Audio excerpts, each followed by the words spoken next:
It is Done, The Final Step to Instant Manifestations by Richard Dotz. Read by Paz Goldman. An important message from Richard Dotz. In this book, I share a powerful manifestation technique called the It Is Done technique, which can greatly multiply the effectiveness of any manifestation process you're currently using. The beauty of the It Is Done technique is that it perfectly complements whatever manifestation process you are using, be it visualizing, meditation, or even just the stating of intentions. This is the technique that I use myself on a regular basis. Readers may be tempted to skip the first part of this book and go straight to the second part, where I outline the technique in detail and its various applications. Please resist the urge to do so, because the technique may not work for you without sufficient background knowledge. It is very important that you first grasp the principle I talk about in the first half of this book on the four major manifestation blocks that hold most people back. It took me years to realize that I had these blocks myself, but the moment I removed these blocks, things happened very quickly and spontaneously for me, even without using any specific technique in particular. Therefore, what I'm saying is that you will get a whole lot of benefit just by reading the first half of this book alone, but your gains will be much reduced if you omit the first half and skip to the second half directly. There is a reason why the book is written in this order, which will become even clearer to you once you truly understand the whole process. I wish you all the best in your manifestations and your creative journey, and may you be filled with a deep sense of peace in everything you do. Enjoy the ride. Richard Dotz. Chapter 1. My personal adventure with manifestation.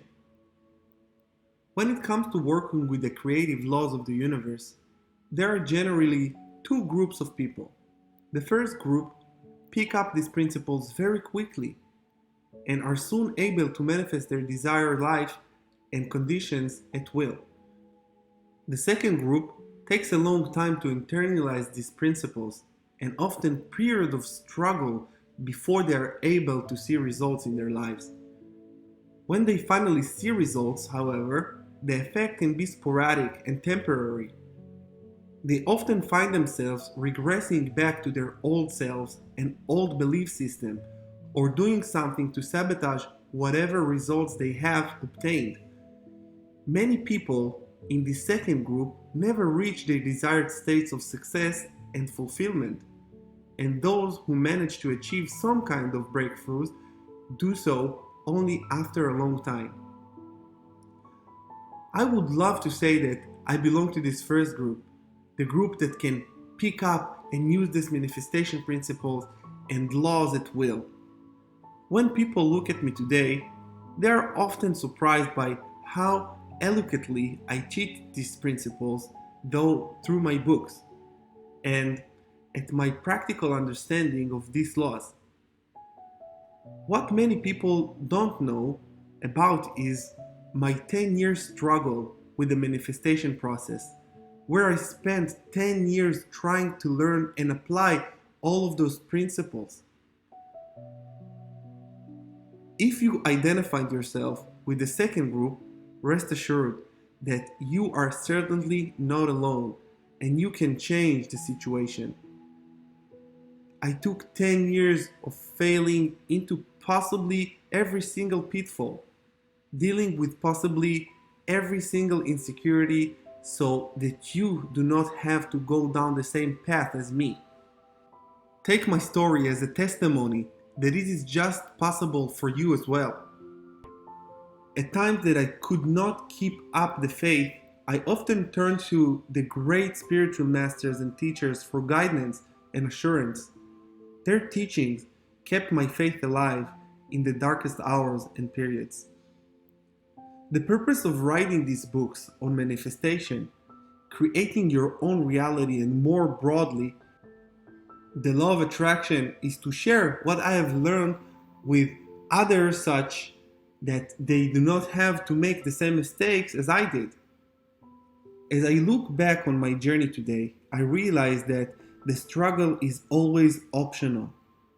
The belief of no pain, no gain, or that you have to struggle before you achieve something worthwhile is just that. Another persevered belief of human conditioning. As I look back today, I realize that I know what I know today. I could have cut through all the mess and clutter. I would not have taken all those unnecessary detours or keep circling around the same spot. I would have been able to identify all my self-sabotaging thoughts, patterns, and move beyond them quickly and effortlessly. And yet, if you ask me today whether I would give all of that up, my answer would be surprisingly no. Spiritual understanding, once attained, cannot be taken away from you. For some people, spiritual understanding comes through inspiration and through direct knowing, which is the way I tend to receive guidance and nudges nowadays. I just receive them in my awareness and then go along with the flow. This is the way we have all been made to function, which is always to be guided along what I call the flow of life. For others, spiritual understanding comes through overcoming problems and obstacles and learning lessons just from them.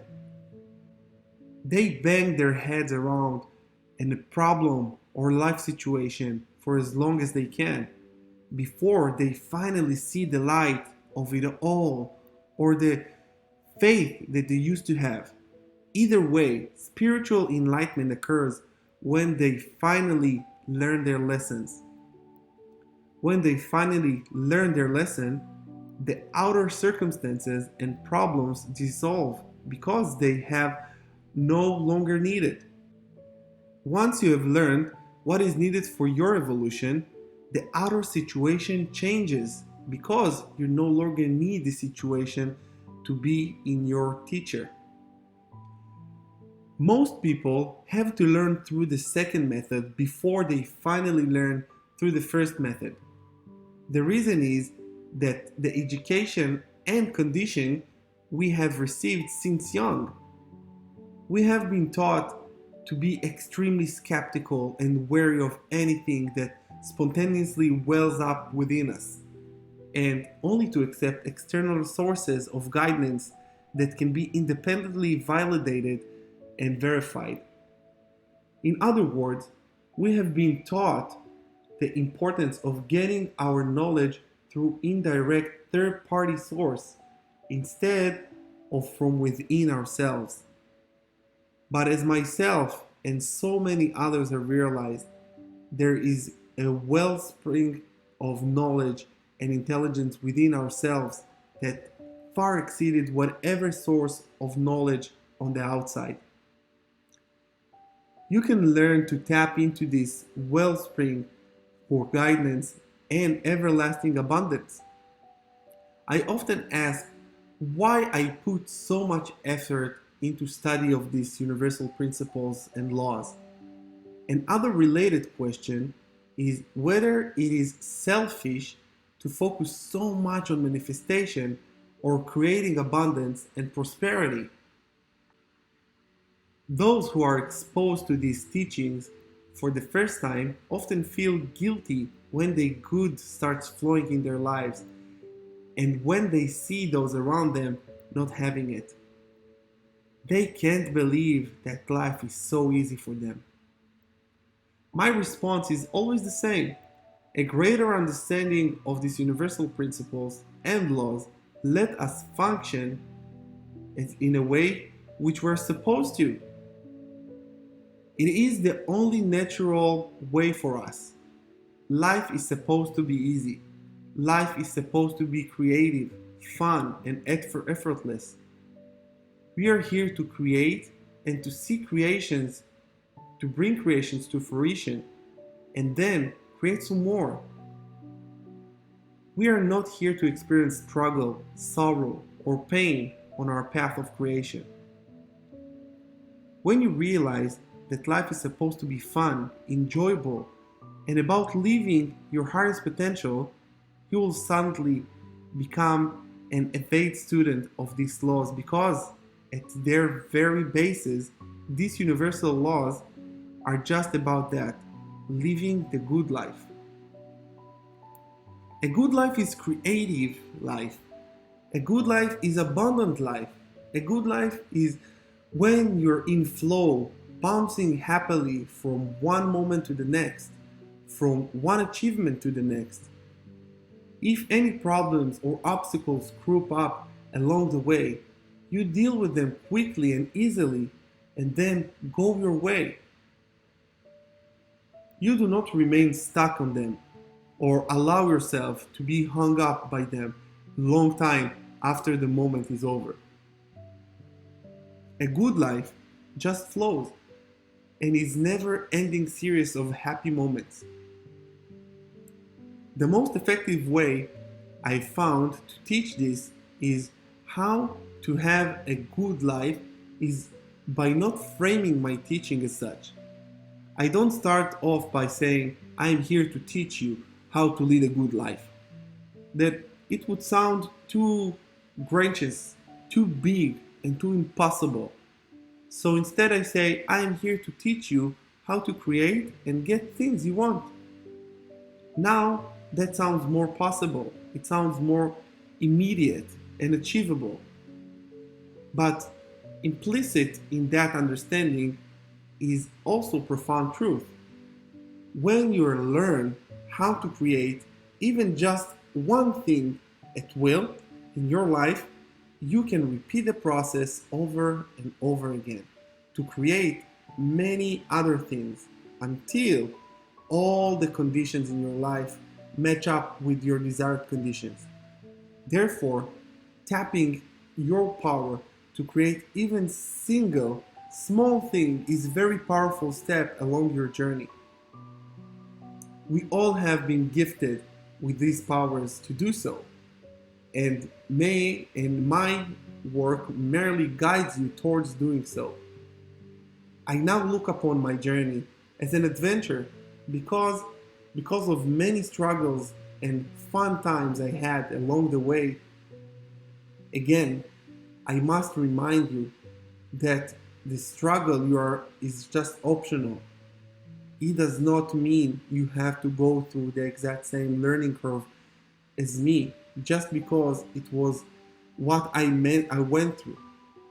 Looking back, I now know that I had to go through such steps learning curve because I had overcome and undue the training I received from my formal scientific education, and also the general deep distrust and lack of faith I had in these universal matters.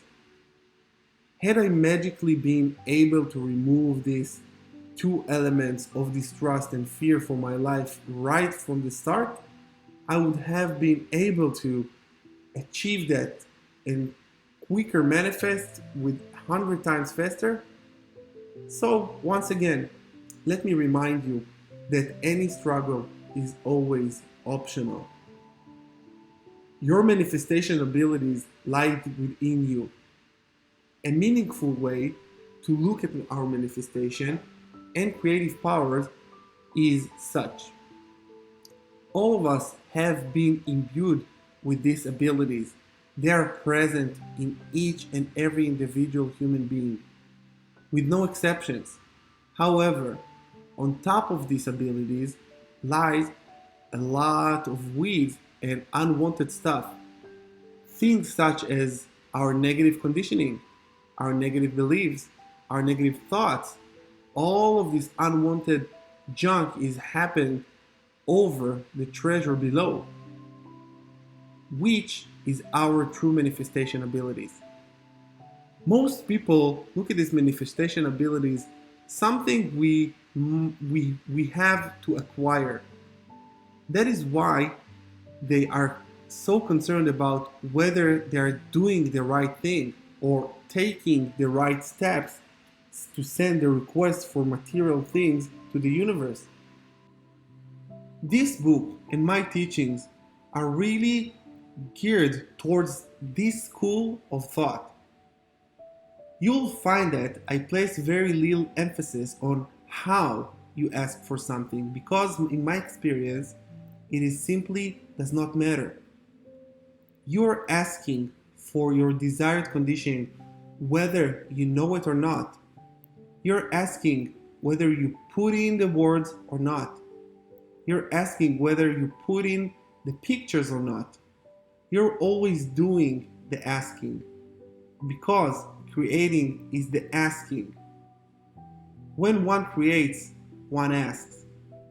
However, the issue is whether you are clearing enough of the junk away such as that you're allowing the good that you desire to come into your life. That junk we're talking about are negative beliefs, negative conditioning, worry, fear, thoughts, and doubts. Any of these will stand between you and your desired manifestations. Therefore, if you find a way to deal with all these your negative conditioning, worries, and fears, and make them disappear once and for all, or at least greatly reduce their frequency, you will find miraculous things starts happening to you left and right and center.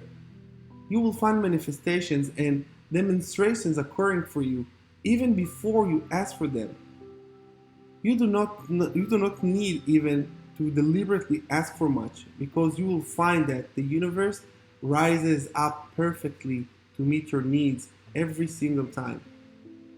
And it is only after the fact that you realize the wonderful perfection of this universe. But it would not be possible to reach this state of awareness until you're fully clean and clear, until you're fully remove all the blocks standing between your currently reality and your true abilities. So don't worry about whether you're a good manifester or whether you're able to create your own desired life. The difference between the first and the second group of people I've shared at this beginning of this chapter lies not in the lack of abilities in the latter, but because people in the later group are constantly blocking their own manifestation through thoughts of fear, worry, and doubt. Remove them, and you would permanently remove all blocks that stand between you and a better life. These blocks, therefore, are always self-imposed and put into place by your own limited perceptions. And this is my sincere intention to show you how to break past them in the remainder of this book. Remember the insights that came to me during meditation one night, which I've proven to be true since. Remove your worries and your manifestations will come very quickly.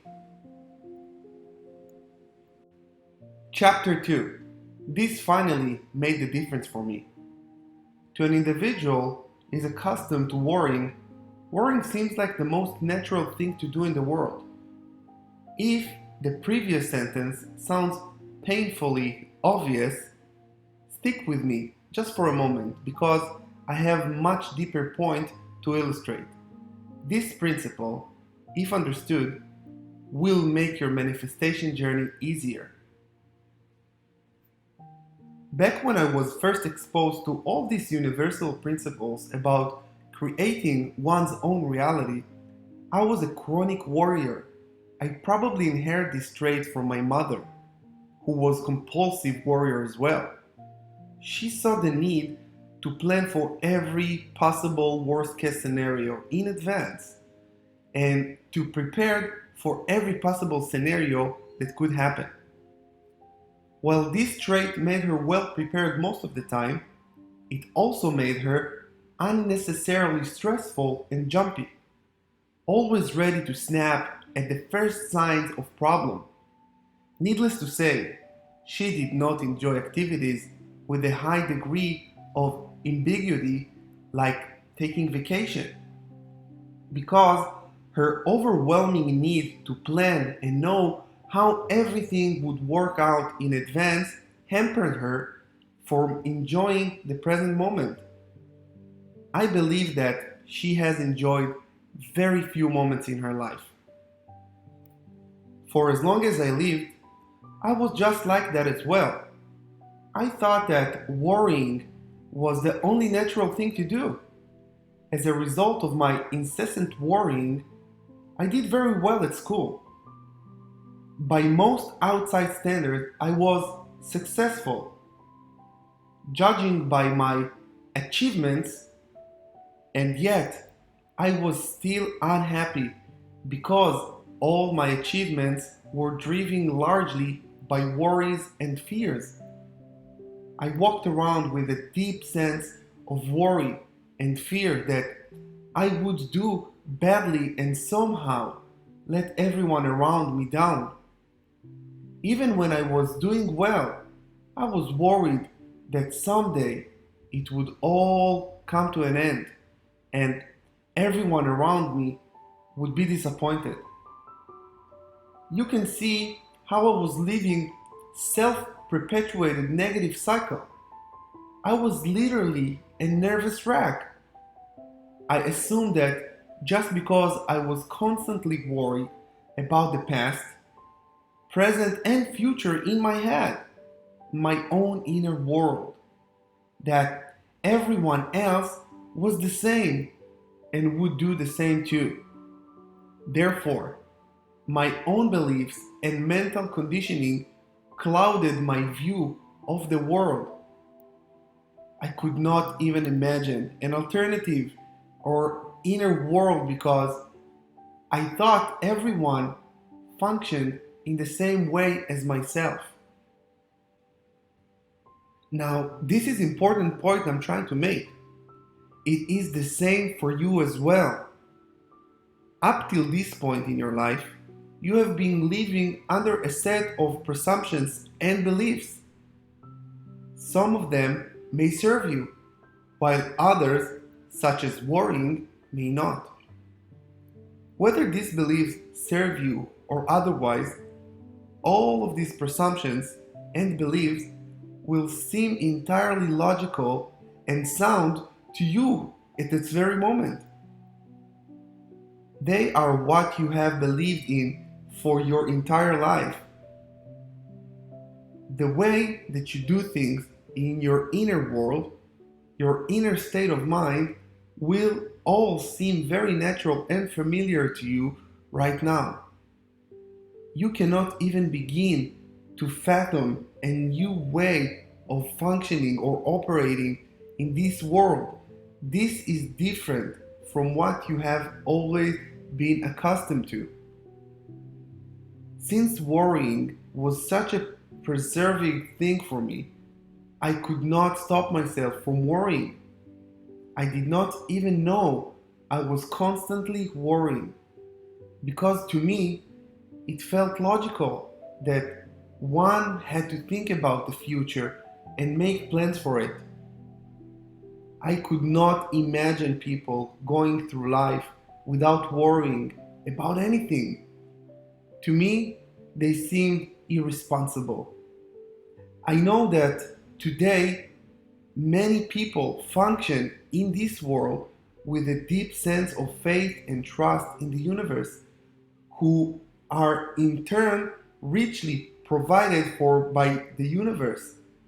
This, as I have mentioned before in my previous books, is nothing but a sign of naivety or reckless, but actually one of true spiritual maturity. I am not advocating that we stop caring about the people and the things around us. What I am advocating, and what will be clearer as this book progresses, is that there is a difference between being concerned and worried. I am generally a careful person, and when I travel overseas, for example, I am concerned about my safety and well being. This means taking all the necessary precautions and steps to protect myself and safeguard my belongings. It may mean purchasing travel insurance. However, beyond taking a few precautionary steps, I do not worry incessantly about the risks involved. I do not keep dwelling on the things that can go wrong on the trip. I accept that the risks are there, and then I just let go and trust the universe. Once we have taken all the steps humanly possible, it is time for us to let go and to let the universe do the rest.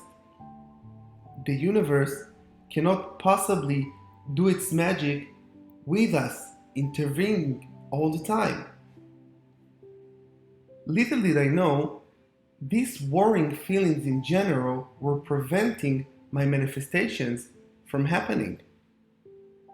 Therefore, no matter what I did on the outside, visualize, affirm, meditate, use vision boards, write down my intentions, or how many times I performed those actions, my success was only sporadic at best.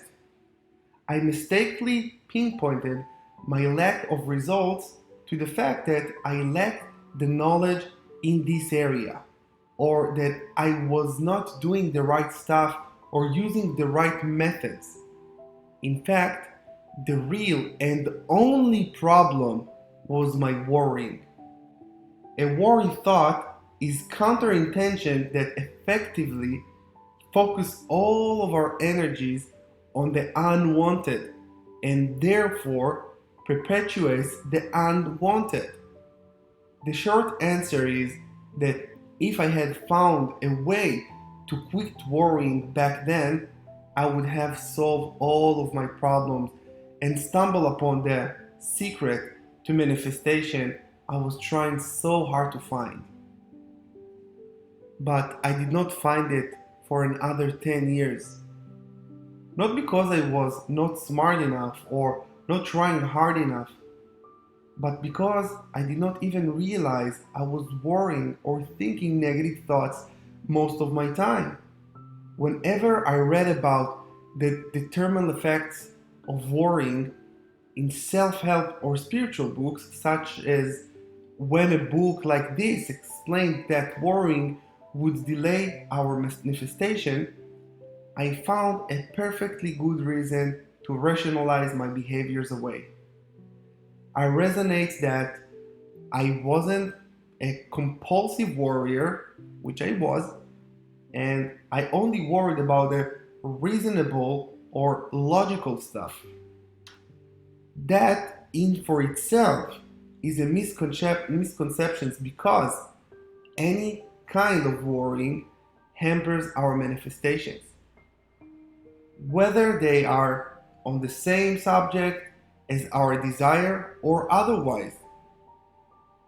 This means that there's no need to worry specifically about money to keep money away, because any kind of worry produces negative resistance that keeps us away from our good in general.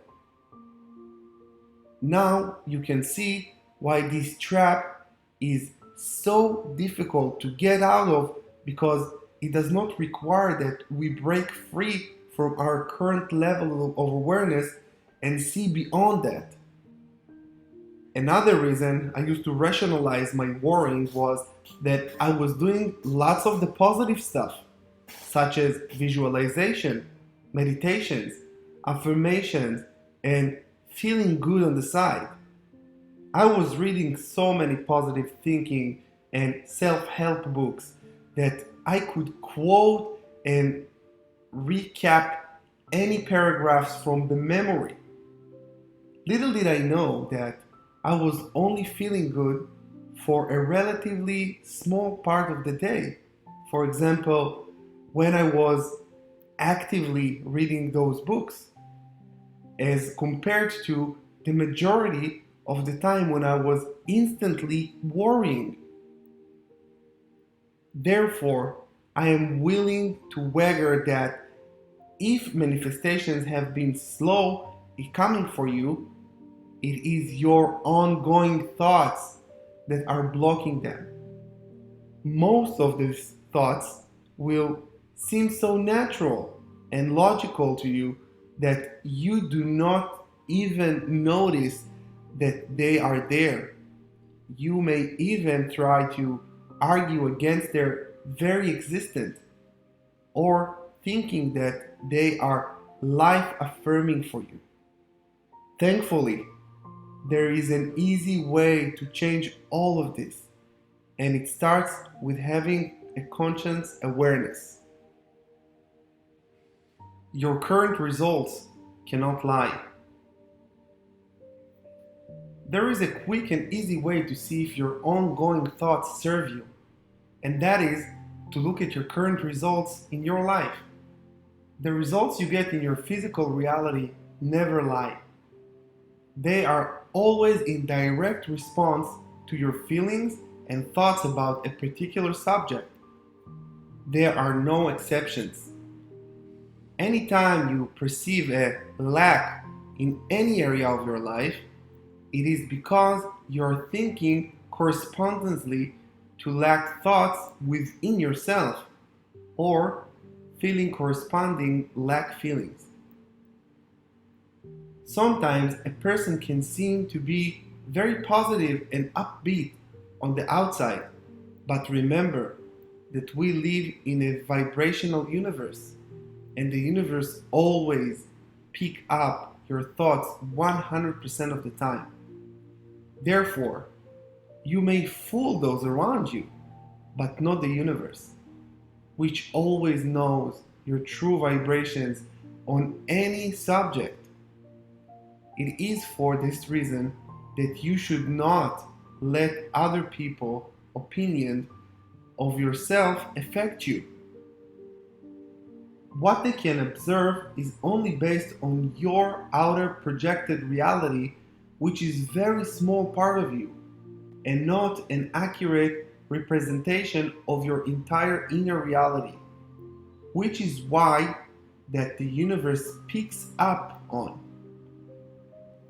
I have long told myself to discard the opinions and thoughts of others, especially their thoughts and expectations of me, because those have absolutely nothing to do with creating my reality.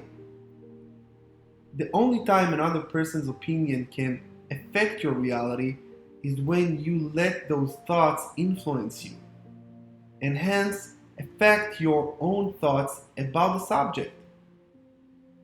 But why take the hard way? Why wait for someone to motivate or demotivate you? Focus on managing your own vibrations, your own feelings, and your own expectations. In a nutshell, that is everything you have to do to create your own reality, and nothing else matters. Here's the secret, if there ever is one. You can change your thoughts and feeling in an instant. You can go from lackful and limited thinking in one instant to abundant and prosperous thinking to the next. Nothing and no one out there is stopping you from doing so. But there is an additional step required, and that is to remain there in this new state of consciousness. The purpose of this whole book and these next few chapters is to teach you how to do so. It is not enough to stay in this new reality you have chosen for just sporadic and short periods of time throughout the day, but then revert back to fear-based thinking for most of the time. Once you have managed to shift yourself into this new state of awareness and consciousness, you need to make sure you stay there for as long as possible.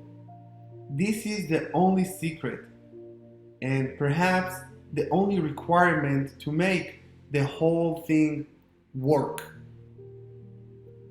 Therefore, do not feel discouraged if you are constantly worried or thinking negative thoughts most of the time. As I mentioned earlier, the first step you need to take is to develop an awareness of the issue.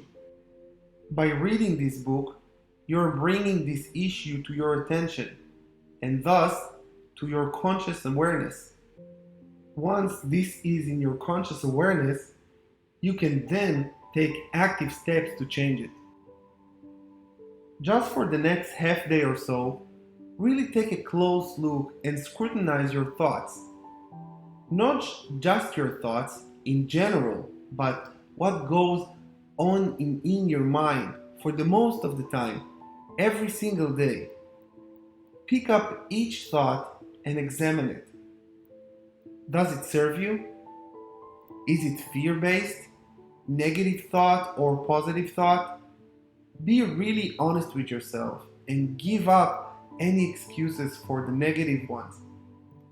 As I mentioned, negative conditioning is so pervasive in our society that we do not even notice our negative thoughts more than half of the time. We do not even notice we have all been conditioned to think negatively, and constant negative thoughts is the number one roadblock to quick and effective manifestation. I would like to say that I stumbled upon the magic pill that changed things overnight for me and caused me to stop worrying immediately after popping it. But things were certainly not so. Instead, things happened in much better and cooler way than I could ever imagine. Through a series of serendipitous events that happened over a period of time, note, there are pills and supplements commonly available that claim to relieve stress and lift your mood. I'm not talking about prescription drugs as in antidepressants, but supplements sold over the counter. One to common ingredients in these supplements is L-theanine, an amino acid found to boost one's mood. That is naturally found in tea. I do not recommend taking these supplements to improve your mood, as you will all soon find out that they do not do what they need to do exactly. They do little to curb your worrying if you're a chronic worrier. A pill cannot change the content of your thoughts. While you may feel better, the change is chemically induced and not the result of consciousness, deliberate intention from the inside out. It is way more powerful and beneficial to learn how to directly control your thoughts using the tips and techniques outlined in this book, rather than wait for a pill to do it for you. Chapter 3: How the answer I needed was shown to me. The insight and realizations you're reading about in this book did not come to me overnight. While I may write about them and teach them here in a very coherent manner, understand that they came to me over long periods of study and observations. At various points in my life, I observed the manifestation that worked, and at the other times I observed the unwanted manifestations in my life and traced them back to the very thought and feelings that produced them. By doing this constantly over a period of several years, I began to understand that the underlying thought patterns that created a recurring events and result in my life. For the 10 first years, while I was studying these universal laws, I applied them in very superficial manner. I treated the exercises and techniques as spells or processes, something to be repeated over and over again in the hope that something would work for me. As a result, I tried many different techniques, often hopping from one program to another, in the hope of finding a more powerful technique than the last. Sometimes the techniques worked, but mostly they did not. When the techniques worked, the results they produced were largely sporadic, and I often found myself regressing into my old state of being. This regression and moving backwards into square one became a recurring theme in my life. We all have recurring themes in our life. Some of them are good, desired, and some of them are bad, unwanted. Whenever you observe a negative, unwanted, recurring thing in your life, there is a high chance that some recurring negative thought pattern is producing it. Fortunately, any recurring thought patterns, I believe, is just that, a recurring thought. And this can be consciously changed at any time. However, you must be the one initiating the change and not dependent on anything external, such a pill or someone else, to do it for you. In my case, the recurring thought pattern were thoughts of fear and worry. I constantly worried about whether there was going to be enough and how I was going to make my next dollar to pay for my expenses. I was so afraid of running out of money. These fears and worries became so deeply ingrained in me that I did not even realize that they were there because I could not see them clearly for what they are. Simply beliefs that could be changed at any time. The fundamental fear of running out of money produced a deep motivational drive for me to earn more money and to strive for more. Therefore, what I could observe was only my consciousness behavior of striving for more and not the deep fear that was beneath everything. Once I recognized and let go of this deep underlying fear pattern, the simple belief that I would run out of money and have bad things happen to me, everything dissolved itself and changed literally overnight. Suddenly, money began to pour in from every possible source. And as miraculous as it sounds, money often came into my bank account even before I recognized I needed it. For the first time in my life, I understood what Jesus of Nazareth was trying to convey more than 2,000 years ago when he said, "Before you ask, I will answer. And while you are yet speaking, I shall give it unto thee." Again, I am making a biblical reference here because it is the most familiar and easily accessible text for most readers. But you will find ancient masters across other spiritual traditions saying essentially the same thing. Before you ask, it shall be given. Just the other day, I accepted a project that paid a certain sum of money. Not long after receiving that payment, I realized that the payment converted the sum of money I needed for magazine subscription I was planning to purchase from quite some time, essentially making my subscription free. A gift had fallen into my lap just like that. The universe met my wants exactly, without me even having consciously asking for it. I am recounting these actual experiences to show you what is possible when you have a deep sense of faith and trust in the universe. I have often said that when you have such a profound sense of faith and trust in the universe, that no proof is necessary because, as far as you are concerned, it is done. This forms the basis of the "it's done" method, by which we're going to talk about in the second half of the book. Your higher self always knows what is best for you. It is the larger part of you that is always connected to the universal source and knows perfectly your broader intentions and feelings. Similar teachings may refer this to as your subconscious, unconscious, higher conscious, inner CEO, or the spirit, divine you.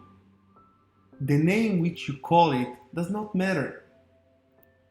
The moment you set a conscious intention, your higher self works to deliver it to you.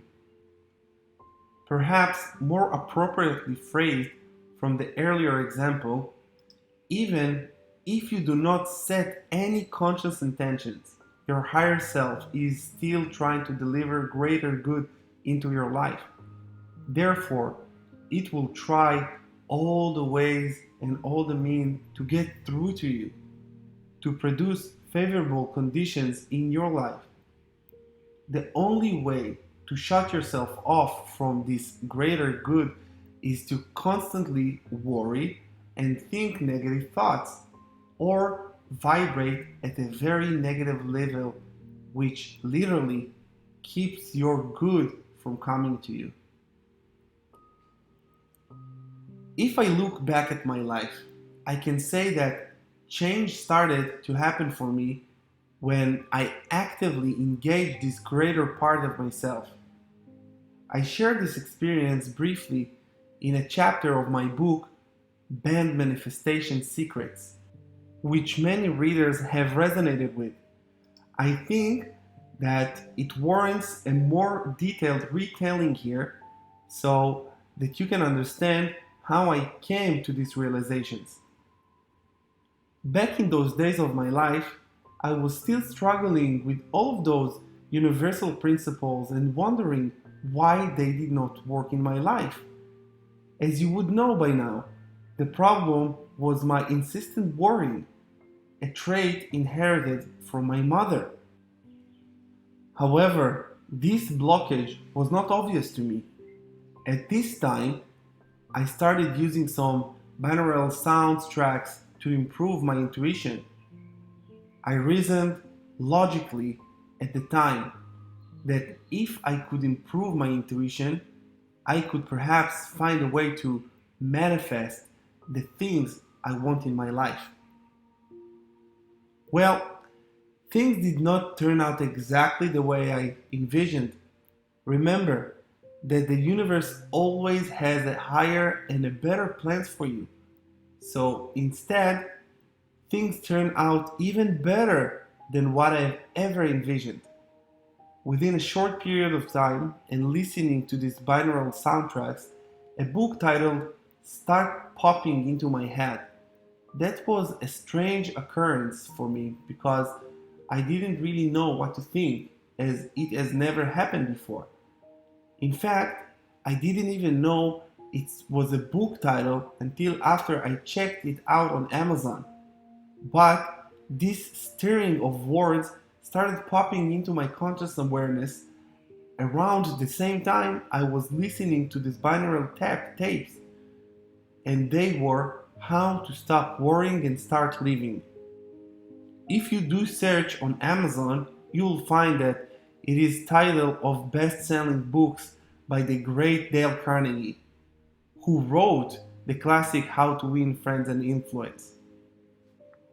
While I'll tell this story in my own best-selling book, Banned Manifestation Secrets, I do not reveal the title I had received, which led to a string of emails from curious readers. Hopefully, now the curiosity can put you to rest. What I am trying to convey here is not the fact that you will suddenly receive book titles out of the blue, or that you should listen to a binaural beats and like I did. Everyone's path is different, and the way something unfolds for you will be different for everyone else. Therefore, it is usually not useful to directly emulate or copy someone else's path.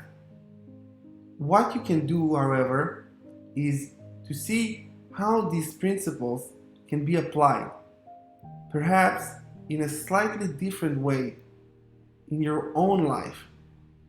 If you feel inspired to check it out, the binaural beats that I recommend for boosting intuition are from Imera Institute.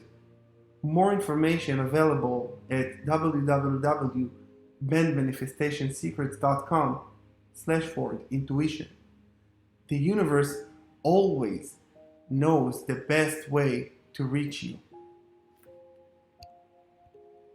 I believe the universe, my own higher self, was sending the title to me because it already knew what the cause of my blockage was.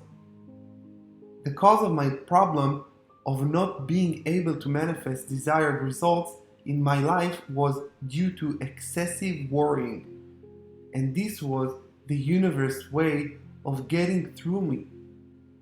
The universe will have other ways to get through to you.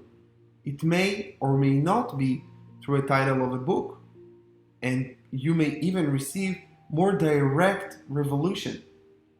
I often joke that a book title was given to me because I love to read, and it was the most harmonious way in which the message could have received my attention. On the other hand, I am not a fan of movies. I watch perhaps one movie per year, and had a movie title being given to me instead, I would have missed out on this cue completely. Fortunately, I attached that universal cue and purchased the book immediately and read it. I also mentioned in the Band Manifestation Secrets that I walked past this book on my way to the bookstore. I would have ignored it completely. This is because to my consciousness, reasoning self, I had absolutely no idea that the root cause of my problem was worrying.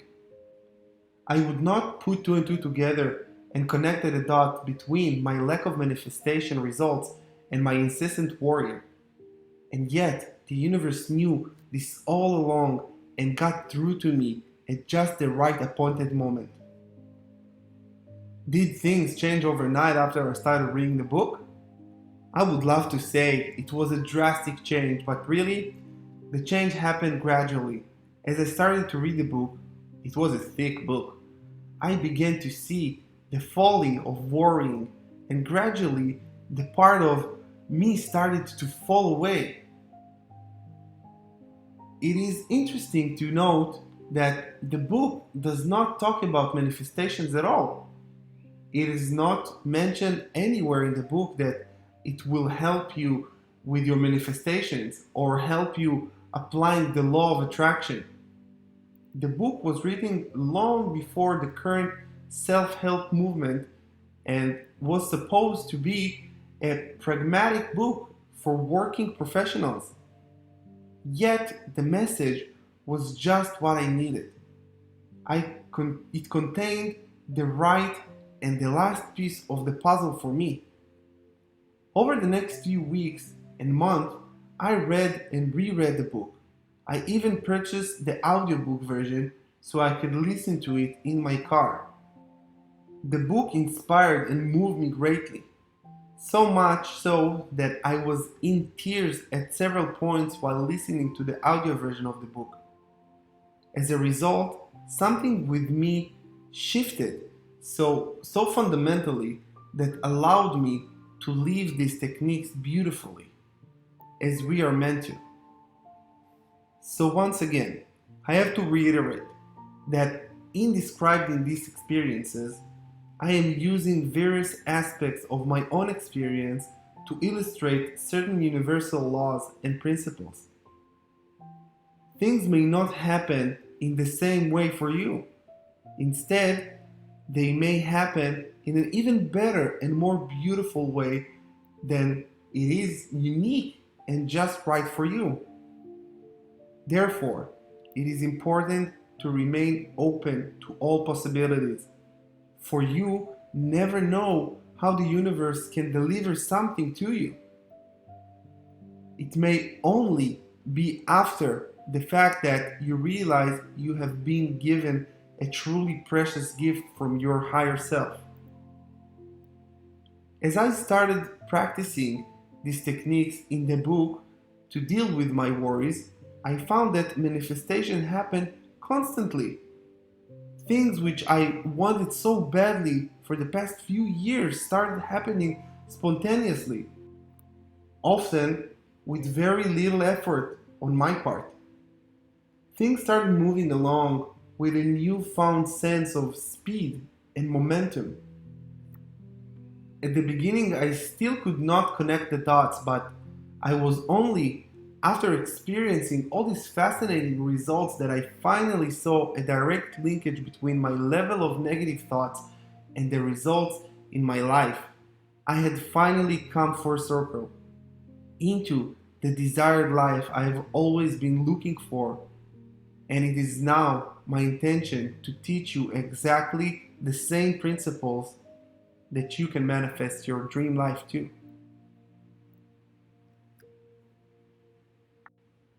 Chapter 4: The Tale of Two Students. Throughout my life, I have freely shared these manifestation principles and techniques with various individuals who asked me about them. Some of those who I've shared these techniques with took them immediately and start creating changes very quickly in their own lives. Others struggled with these techniques and tried hard to apply them in their lives but were frustrated with their lack of results. I estimate that out of all the people I have shared it with on one basis over the years, only a handful of them really got it, while the remaining gave up and never tried again after a few initial failures. Because I've had the luxury of interacting with the people I have shared this technique with, I have gained an intimate first-hand understanding on why these techniques may work so beautifully for some and yet provide no results for others. Sometimes, the process of helping another understand these techniques have brought me to a new level of clarity and new insights for myself. This is something I am always appreciative of. I often tell others that isn't really a comprehensive book of universal principles. We can just go to the library and instantly gain access to all this aristocratic knowledge. Because universal laws and principles are not easily observable, the application of these techniques certainly requires some clarification, especially for a new student. The most notable example of someone who has successfully applied these techniques within a short time is my friend Mark. Within a short time of learning these techniques, Mark managed to double his monthly income to a five-figure sum. He did this through reading my first book, Banned Mind Control Secrets, and by directly clarifying some of the finer points with me. Within 3 months, he also had many miraculous manifestations happen for him in his life, such as his immediate family member winning top prizes in the lottery twice, and other amazing manifestations. I am recounting Mark's story briefly here to illustrate a point. First, the universe does not care how long you have been studying these principles for. It does not reward hard work. Instead, All the universe cares about is whether you have done the required inner work to achieve an inner state of mind conducive for manifestation.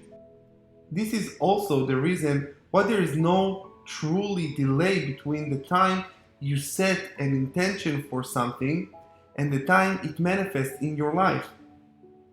If you are able to let go of all your resistance, fears, and worries, then results will occur instantly for you, as quickly as you can allow them. This is certainly the case for my good friend Mark. In his case, he did not have to go through a long period of studying and clarification just like I did.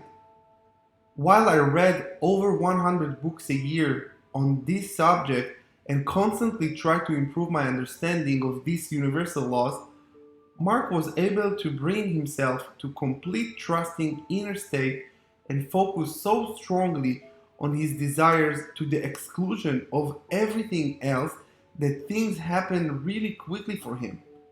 Therefore, manifestations are not conditional on how much you know or how badly you want something. The sole criterion used by the universe is whether you are in alignment or not. Anytime you worry about when or how something is coming to you, you're out of alignment. Again, anytime you are worried when or how something is coming to you, you are out of alignment. The first reason why things happen so quickly for my friend Mark is that he has cheery and optimistic personality. He is an individual who is sporting, adventurous, and never shies away from trying new things in life. Therefore, when I suggested a series of manifestation exercises and practices for him to follow, he took them immediately and started following my instructions with no objections. On the other hand, some of the other friends I've worked with tended to be a little more skeptical. They wanted to know why we did something or how it could help them before they were willing to do it. While it helps to achieve a particular level of intellectual understanding, no amount of reasoning can be substitute for the actual experience. For example, I have always read and even intellectually accepted that worrying is not conducive to manifestation occurring in our lives. Yet, still I found a way to rationalize it away because I had never experienced or lived these principles for myself. My understanding of it was based on textbook, theoretical understanding. The second reason why things happen quickly for Mark is the way he dealt with his own resistance, worries, and fears. Any new student of these creative principles will certainly experience moments of fear and self-doubt. They are absolutely normal and to be expected. However, how you handle these fears, worries, and self-doubts makes a huge difference in your results. Do you allow them to run wild and completely overrule you? Or do you manage your worries and put them aside just for a moment? In this case of my friend Mark, he has handled his initial lack of faith in these principles by placing his trust in me and by observing me. He could see from my life that I was indeed living these principles and that though that some has successfully applied these principles gave him the confidence he needed. Therefore, this was the spatial way in which Mark dealt with his initial fears and doubts. You can do the same too. In my early days of studying this material, I had no one in my immediate circle of friends to turn to. I did not dare to speak about the fact that I was interested in manifestations and these related subjects. Therefore, I kept my faith by reading books about this subject and by drawing inspiration from these teachers who successfully living these principles.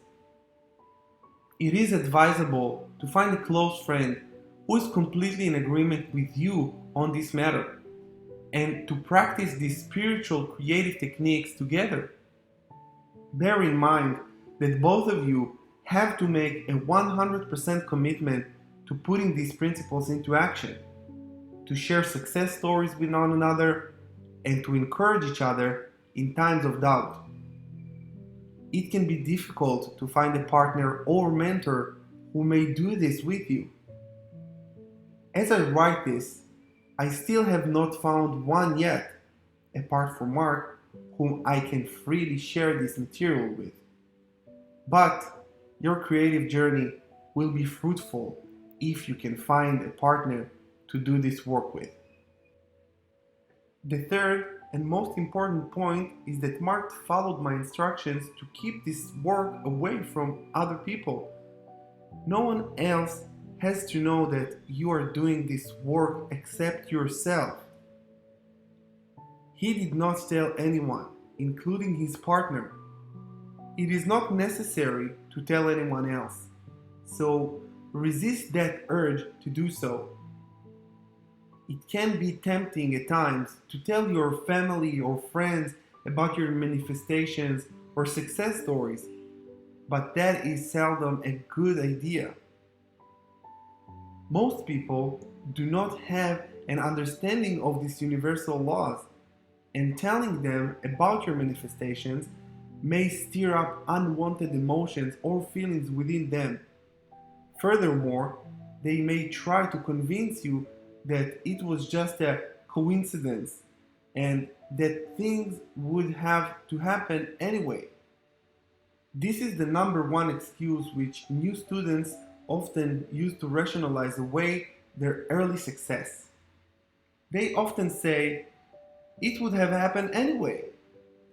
Once you start falling into this it would happen anyway trap, you'll lose the much needed faith in the process. When Mark had steering of success in the beginning, I constantly encouraged him and told him that they were the direct result of these new techniques he was applying in his life. Since we frequently discussed this material, I could help him understand that none of these good things had happened to him in his life until he set conscious intentions and started practicing these techniques. Therefore, these helped him strengthen his faith and belief in these universal principles. Even for a seasoned practitioner of this material like myself, I had times where I felt tempted to dismiss certain events in my life as mere coincidence. But then I took a closer look at my life and observed when certain events happened. For example, the fact that I received a phone call from an old client out of the blue just 2 weeks after I set a conscious intention to increase my income. These incidents make me realize that nothing in my life happens by accident and that everything happens in direct response to our thoughts and feelings in every moment. Having discussed this case of a successful student of this material, let's now talk about another friend of mine who did not have success applying the same material. In both cases, I taught them the exact same material to both parties. Let's call him Jay. The truth is that there is a bit of Jay in every one of us.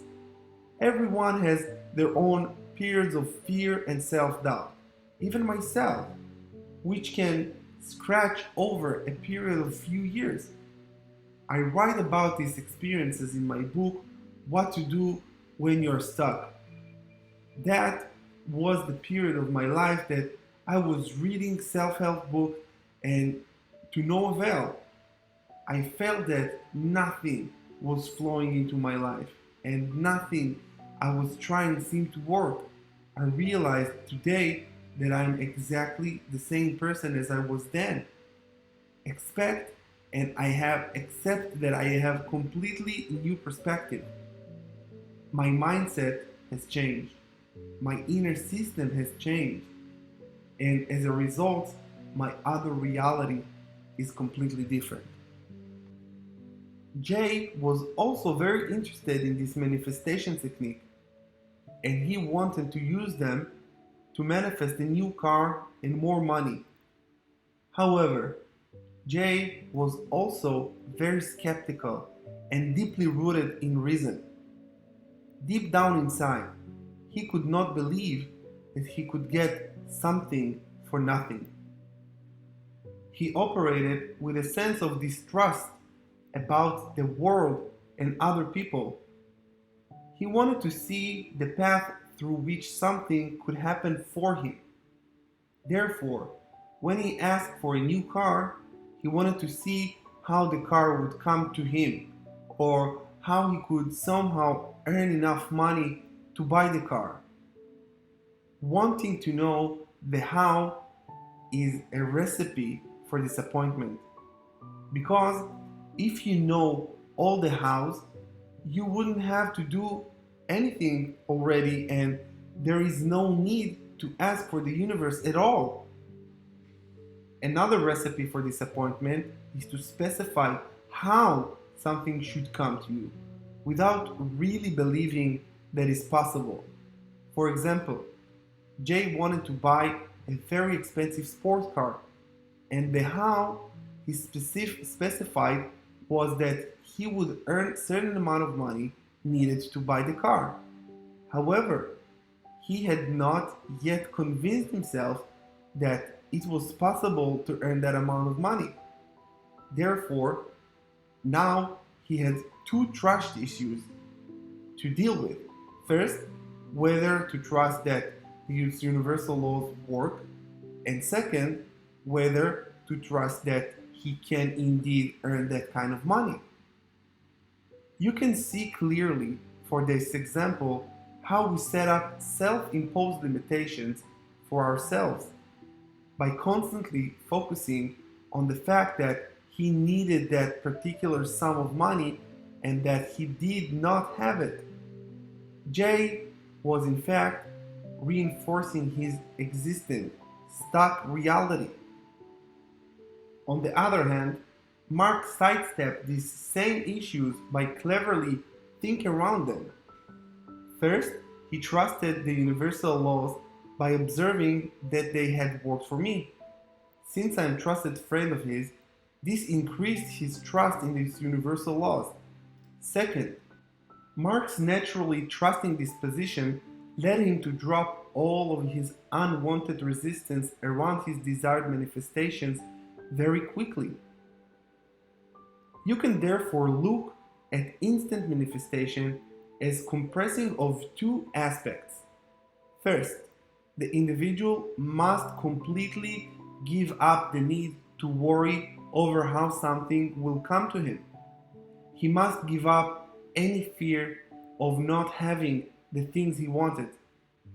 The moment you do so and let go of your fears, things will happen very quickly for you in unimaginable ways. Second, an individual must be willing to embrace the unknown and the unseen spiritual forces that are constantly working around him. By this, I mean giving up the hows and just accepting that what you're asking for is being delivered to you through the best and most harmonious way possible this very moment. It is done. You must give up the desire to meddle in how something will come to you and accept that if you are doing your part of the work, the universe will do the rest.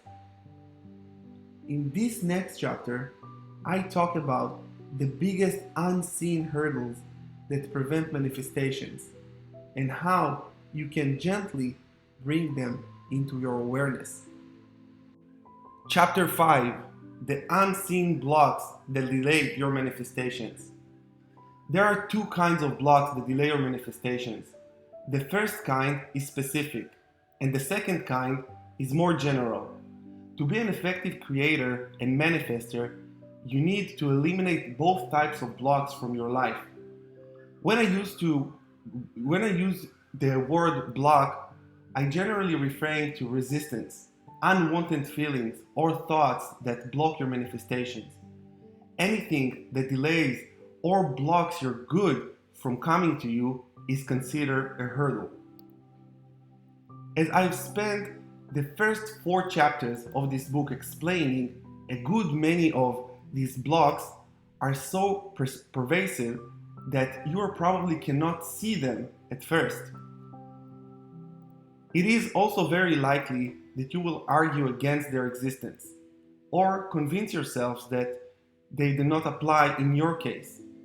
However, when the urge to do so comes up, look at the results in a particular area in your life.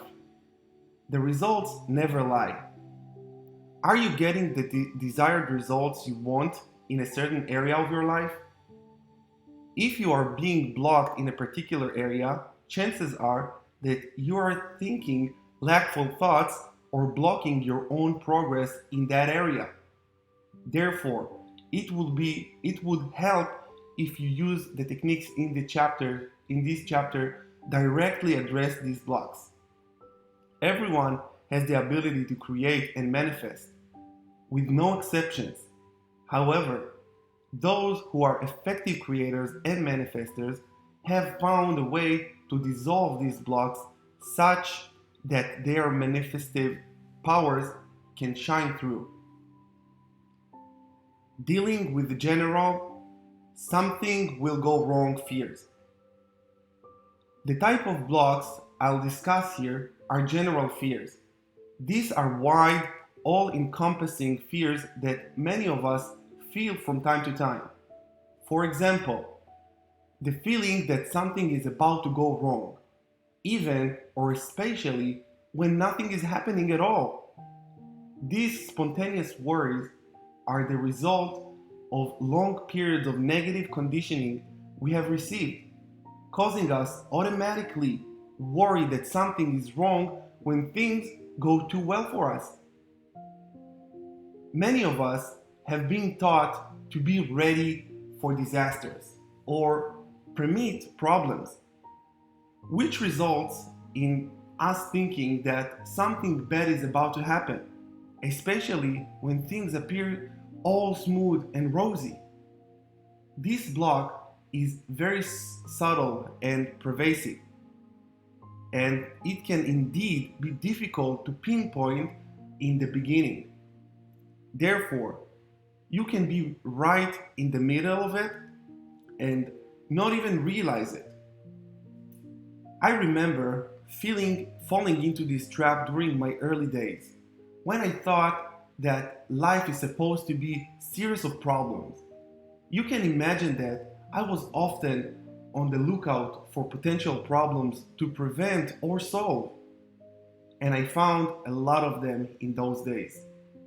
Nowadays, I believe that life is a series of magical and miraculous moments where good things happen to us frequently, and it's when I find most of the time. I am still the same person on the outside, but my inner state has changed completely. That those around me have picked up on this complete change. The first step to dissolve these blocks is to gently bring it into your awareness. Ask yourself whether you sometimes worry when things are going too well, or whatever you secretly wonder when things are going to finally go wrong. Catch yourself when you have these thoughts and examine them. You'll realize that these worries or fear of thoughts are completely illogical and are grounded in the past fears instead of solid facts. Why should things go well by an indication of problem to come? That is certainly a logical assumption, and one rooted in the belief that we are not good enough or not deserving enough for all these good in our lives. The way to turn this self-sabotaging form of thinking around is easy. Each time you catch yourself wondering when the good times will end or when something bad will happen, gently acknowledge that thought and reverse it. Tell yourself that the opposite is just as true. More good things can happen to me at any time. Or, I can't wait to receive the good that is on the way to me. Or, there is no limit to the good that I can experience. This immediately releases the worry thoughts without you engaging in them at all. Focus on doing this each time general fears or thoughts group up, and you'll soon find that don't occur as frequently. Don't occur as frequently to you because you have gently let them go. How to deal with an incessant need to worry? Now that we have dealt with this general fear of things going wrong, let's discuss more specific emotions and negative feelings that can delay your manifestations. The first, which we have spent much of time in this book discussing, is that of worrying. I've explained that worrying affects your manifestations because it causes you to dwell on end and lots of time thinking about unwanted outcomes. Worry is essentially the act of thinking about various ways things can go wrong and conjuring up images of various unwanted outcomes in our minds. When we worry, our imagination often goes into overdrive, and as a result, we vividly feel the negative emotions and feelings that goes along with the unwanted series we are worrying about.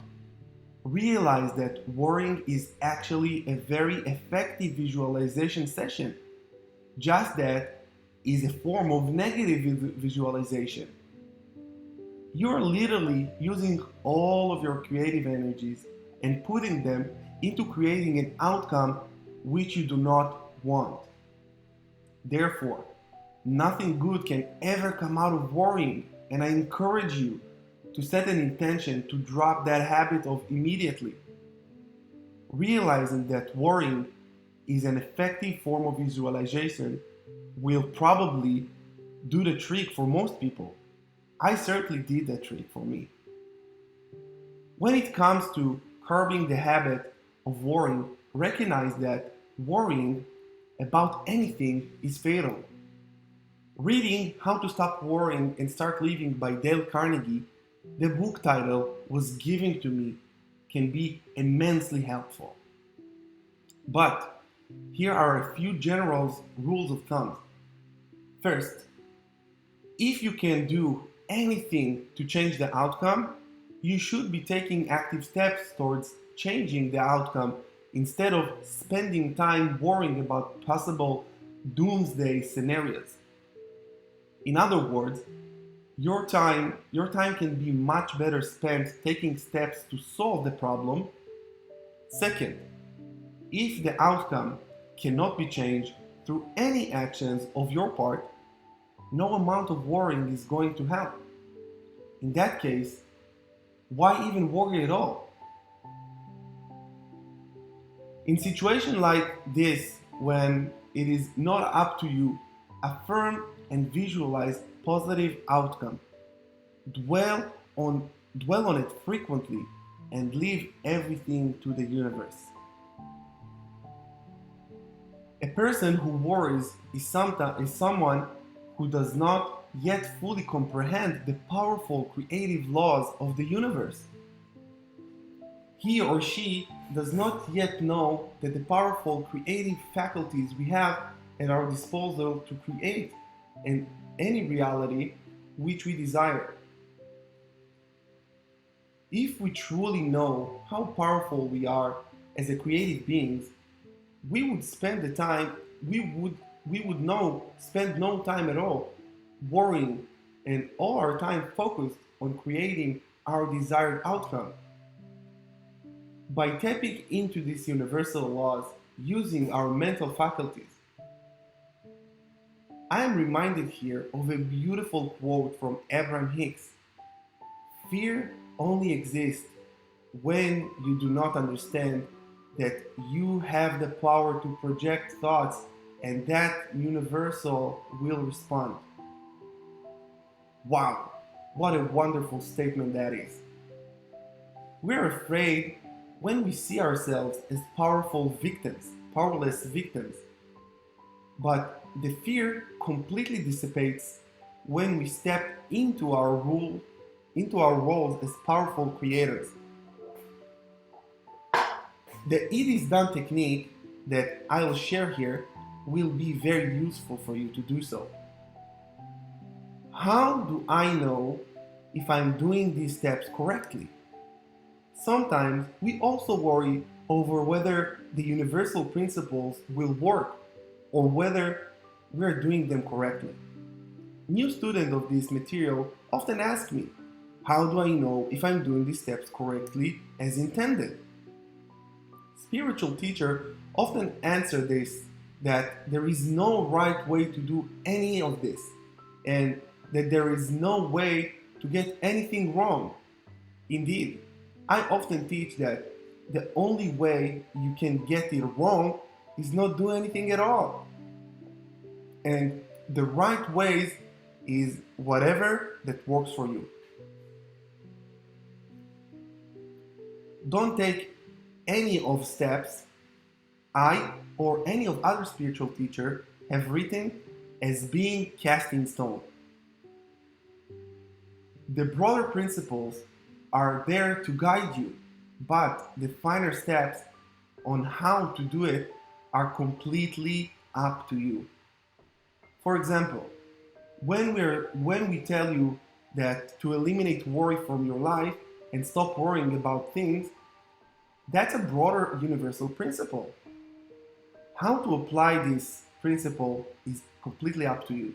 And whatever method which you can find to free yourself from these tentacles of worrying will be just as useful for you. Now, let's deal with that issue of worrying over whether these manifestation principles will work. Students often worry about whether these principles will work and whether something they have asked for will come to them. This is somewhat related to having this distrust in these universal principles. This distrust is not natural in the beginning. Among everyone I have worked with, only a very small percentage of them, my friend Mark being one of them, have been able to completely trust in their application of this material.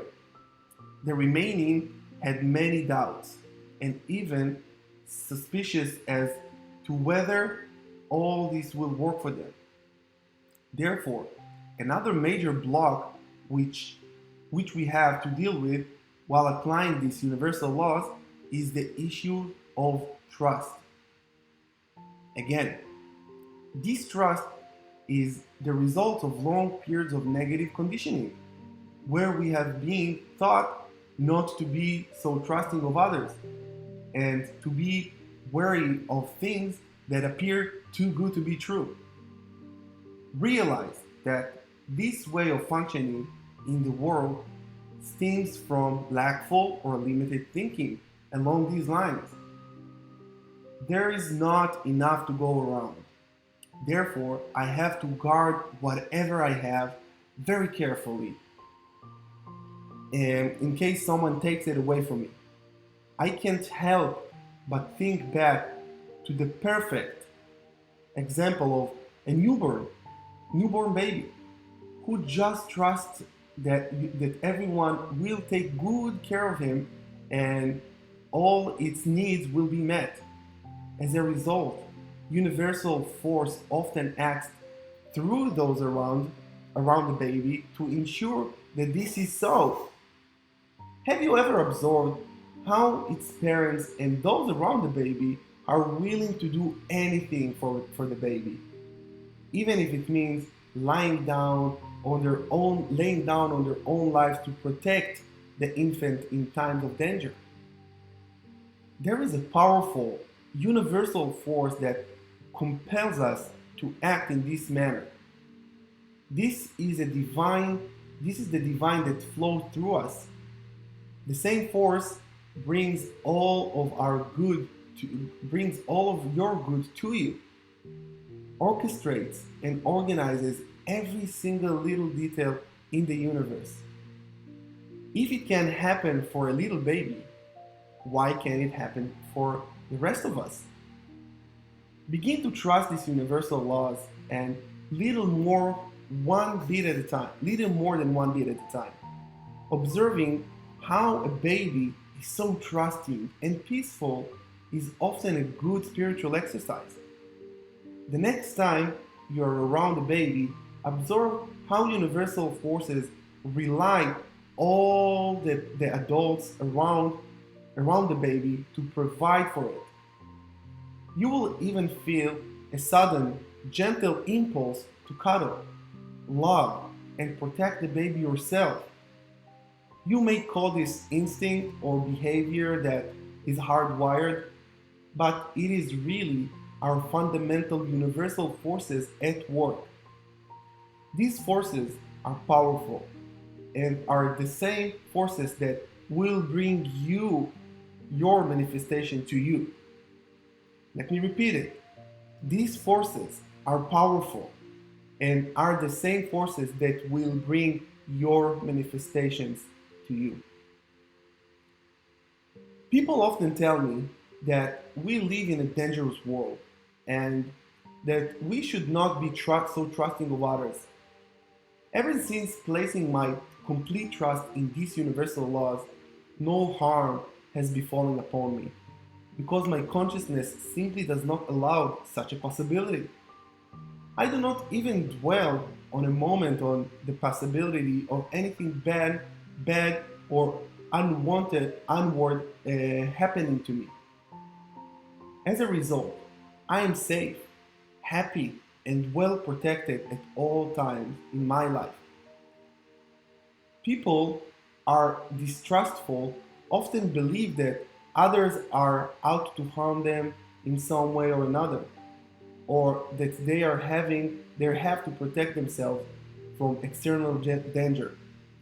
As a result, what do you think their consciousness is mostly focused on? That's right, dangers and unwanted outcomes. Therefore, be careful about what you are actually attracting more of into your life. You may think that you want to stay safe and protected, when in actual fact, your focus is to be on just the opposite.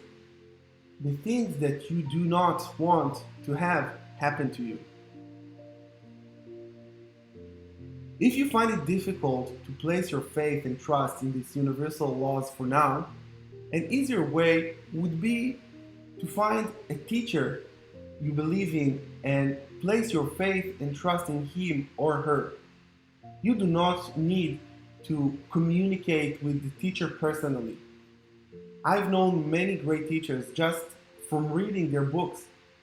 For many, it can be easier to place their faith in a single person.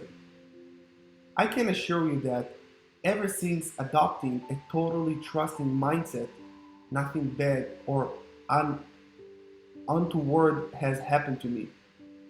Instead, my life has blossomed to ever greater levels of and find myself divinely provided for and protected in the most amazing of circumstances.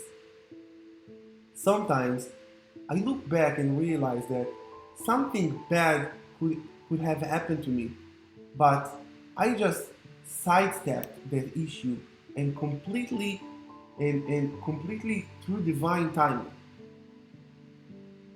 Once again, if your vibrations are nowhere near those of negative events and circumstances, then negative events and circumstances have no way of happening to you. No matter how physically near them you may be.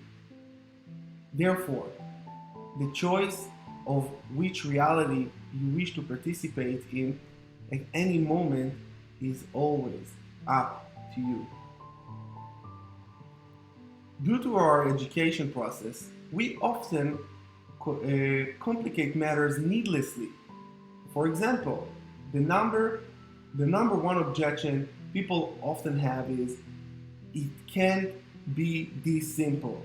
Life can't be this simple. And as just asking for what you want, and if it is so, everyone would be successful. This is very common objection that prevent them from even trying out these principles and teachings.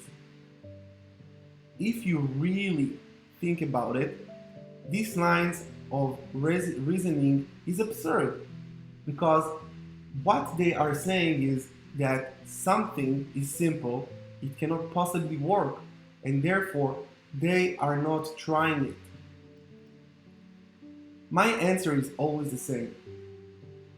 How can you be so sure? Some of the most profound things in life are also the simplest. There is nothing complicated in nature, just, just as there's nothing complicated in life. The universe always seeks to deliver our good to us in the most straightforward and harmonious ways possible. Nature always takes the path of least resistance. Observe plants growing, and you will find that way that they do through the path of least resistance, going around any obstacles. It does not, it does not try to stubbornly break through the obstacle if there is any easier path. The same goes for you and for your body and other natural phenomena. So, why the need of complicate matters and make things more difficult than they appear? I find the answer once again boils down to the conditioning we have received. We often want to appear as sophisticated and that others can and do things that others can't. Therefore, people are people and companies often complicate things to try and sell us more solutions. We assume that people will not want to pay lots of money for a simple solution, and therefore, complex solutions are often sold to us at higher prices, with lots of bells and whistles involved. When it comes to these universal laws, I can assure you that there is absolutely nothing complicated about its application. Life meant to be simple, and this is the way you were meant to live and function. You are meant to be a creative being, endowed with creative abilities to make things happen at will. You are not meant to spend most of your time moving against the grain and struggling to get things done. The struggle is always optional unless you choose it as a part of your experience. I have observed a return to simplicity and ease time and time again in my life and in the lives of many others in our society. At the time where our lives become more complex, our old models and paradigms are often break down. necessitating that we move to a whole new level of understanding and simplicity. The new models are not more complex than the old ones.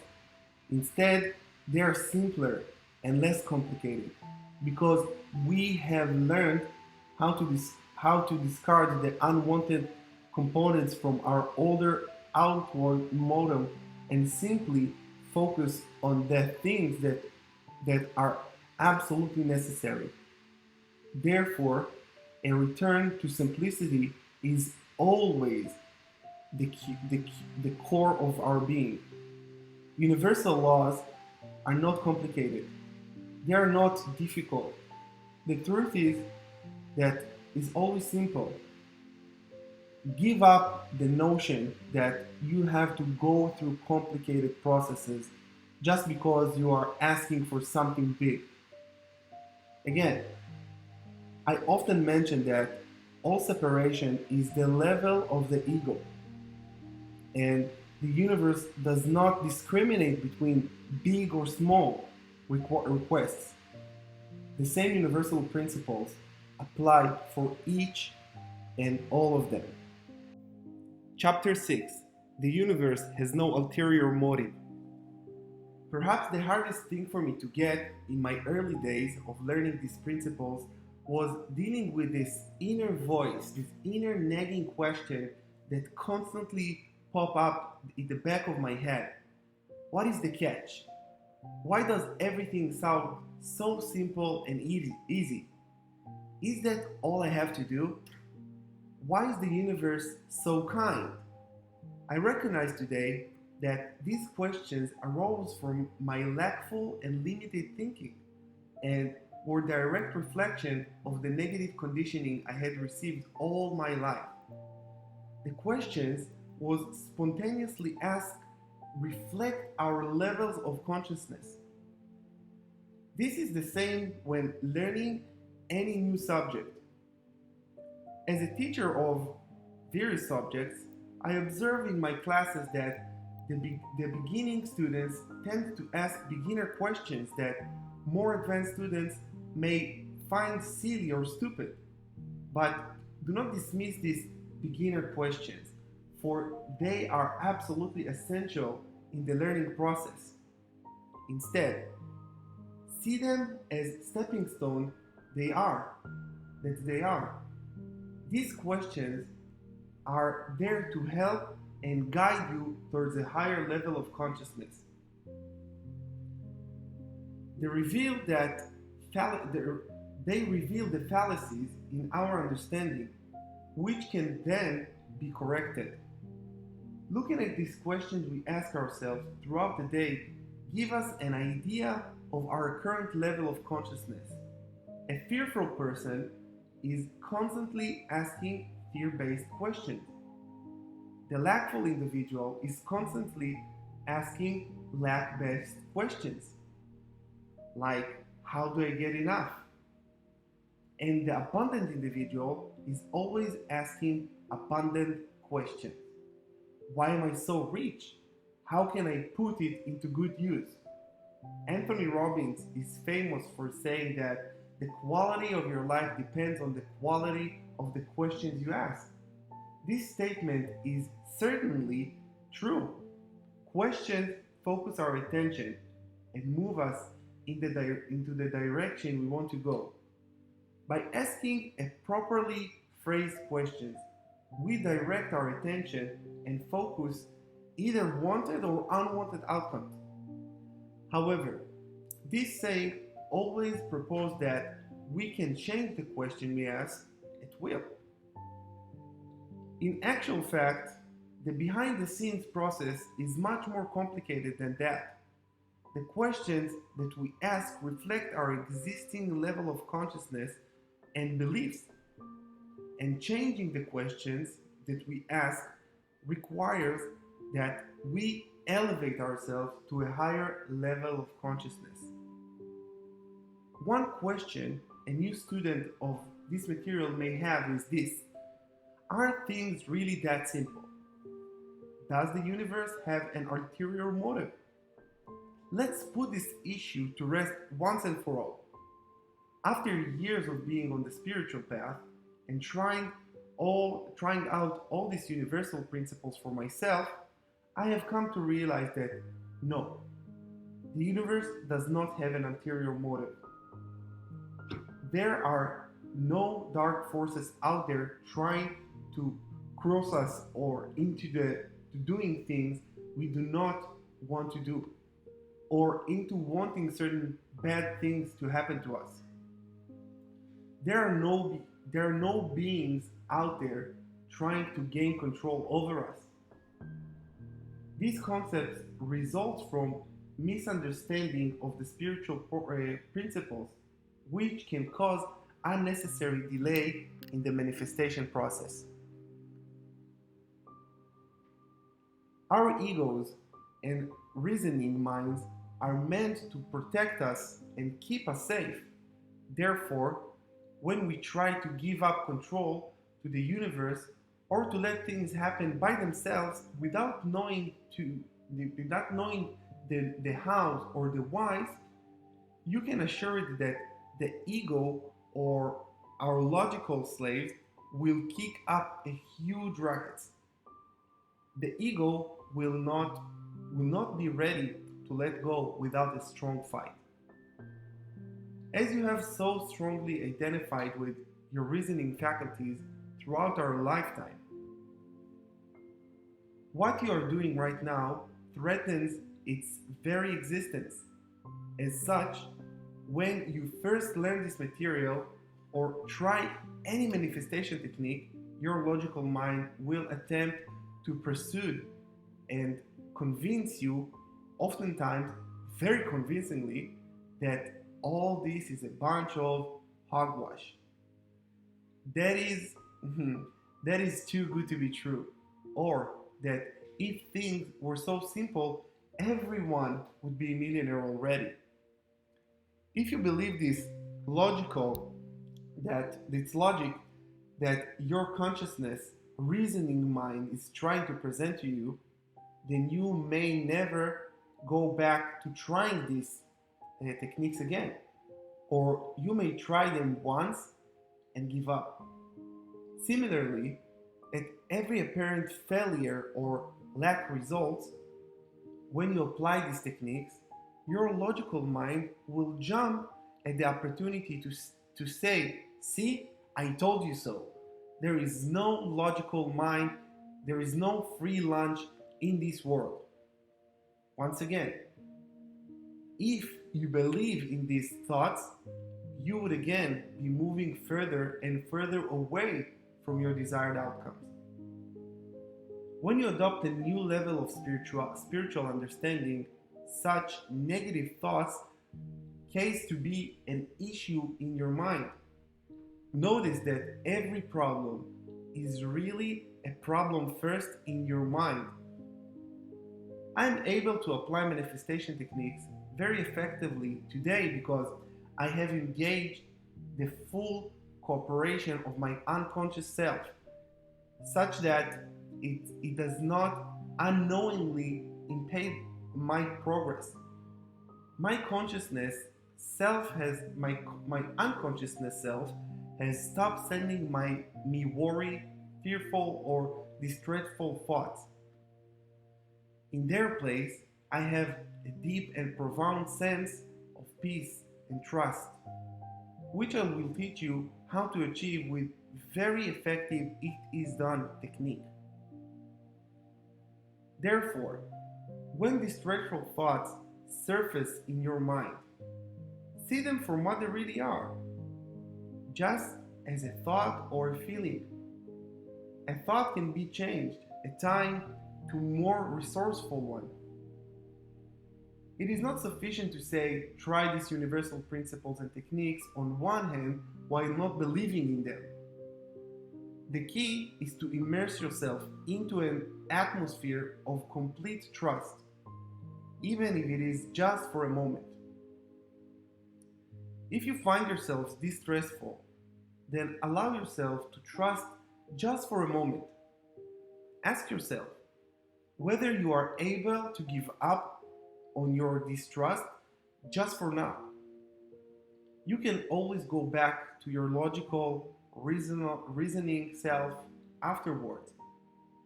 But just for the next 10 to 15 minutes, allow to yourself completely to trust in this process, the dependability of this universal law.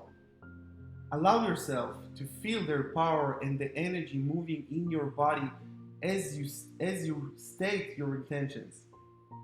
I go into greater detail over how to do this in my book, Playing in Time and Space, which offers a new effective techniques for moving yourself into new alternate realities conducive for manifestations to take place. Another common block that can delay your manifestations is the feeling of impatience. You know how impatient feels like when you keep asking yourself when something is going to be here or why is it not here yet. It is that feeling you have when you set deadline to receive something, or that desperate feeling when you must get something by a particular date. Impatience is very common feeling that ironically delays our manifestations. The more badly you want something, the further you hold it away from you because, first of all, your impatience stems from the acute recognition of the fact that you do not have what you desire yet. Therefore, the more impatient you get, the more energy you're channeling into the fact that something is not here yet, and the more you perpetuate your current stuck reality. One of the common mistakes of dealing with impatience is to try to convince yourself that you are actually patient. You may try to stop thinking about a particular other or outcome just to convince yourself that it does not really matter to you. Or you may say the words, well, I'm not impatient. I don't really care when it comes to me. However, know that the universe responds not to your words but perfectly to your vibrational frequency every single time. You cannot feign patience or even appear to be indifferent on the outside. You have to truly feel it on the inside. I know, because I once used all these ploys in an attempt to convince myself that I was not impatient. When the actual fact, I was highly concerned over when my manifestation were appearing. I was on the point of desperation. Know that because the universe is picking up on everything so perfectly all of the time that you cannot hide your true feelings from the universe. Therefore, the only option left is to really let go of any impatience. Understanding that the reason behind your impatience can be a great help. Why we are impatient in the first place? If you really examine the reasons for your impatience, it can really boil down to the same few. First, we are impatient because we think something should be here by a particular date, and it has not arrived yet. In setting a deadline, we are imposing a how on the universe. We are dictating when it should come to us. Know that everything always happens in its own perfect way and its own perfect time for the universe. The universe always knows our highest good and the most harmonious way to deliver something to us. Therefore, how can you be so sure that the timeline you have decided is what is the best for you? You may think you need something, perhaps a certain sum of money urgently, but the universe always has a better plans for you. Maybe circumstances will change such that you do not need that sum of money after all, as it all happens to me more than once, or that you may not even need money at all to get the things done, as happened to me again more than once. These things have happened so frequently that I know now completely give up give up any control of how something is going to happen to me in my life. I can tell you how much unnecessary struggle I have gone through trying to dictate the universe to deliver a particular sum of money to me at a particular date to fulfill a particular need I have identified. But going into such great detail is doing things the hard way. I once visualized over and over again that the universe will deliver a sum of money to me in such that I could make a particular trip. It turned out that circumstances changed and I did not even need to make the trip at all. So be very open to all possibilities. Anytime you're feeling impatient, ask yourself whether you are restricting your possibilities. The second common reason for impatience leads back to two of our earlier blocks: fear and worry. We are impatient because we are secretly afraid that something will not happen for us, and therefore we want it to happen fast. Read the previous sentence again and make sure that the meaning becomes entirely clear to you. We are impatient because we do not trust in the process entirely. There is a part of us that secretly thinks nothing is going to happen. Therefore, we keep stating our intentions and doing all the process to ensure that what we ask for does happen. Again, once you deal with the issues of distrust and fear, or something not coming to you, the impatience dissolves and falls away of its own accord. Therefore, the one pervasive block that you really need to deal with is worry.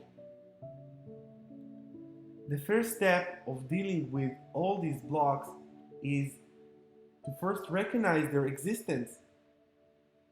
The moment you recognize their existence, you immediately dissolve much of their power over, because previously you were operating under their unconscious influences. But now your power of awareness makes it easier for you to sidestep them.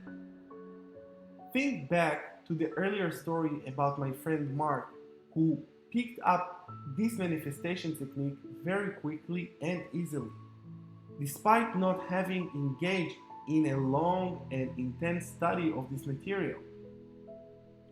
One main reason is because Mark started his journey without having to deal with the blocks of worry, impatience, distrust, or fear. Whenever any of these feelings come up for him, he was able to handle them effectively because I already prompted him about them, and I also told him to expect them. Perhaps unfortunately, this is where many of other manifestation books and techniques often fall short.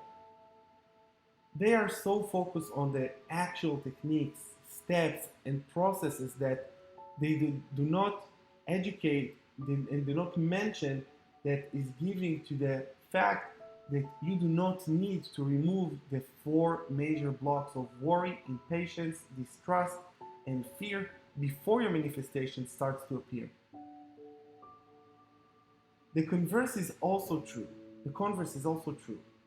The moment, the moment you properly deal with all of this and release worry, impatience, distrust, and fear from your life, then it does not matter when manifestation, what manifestation technique or process you use.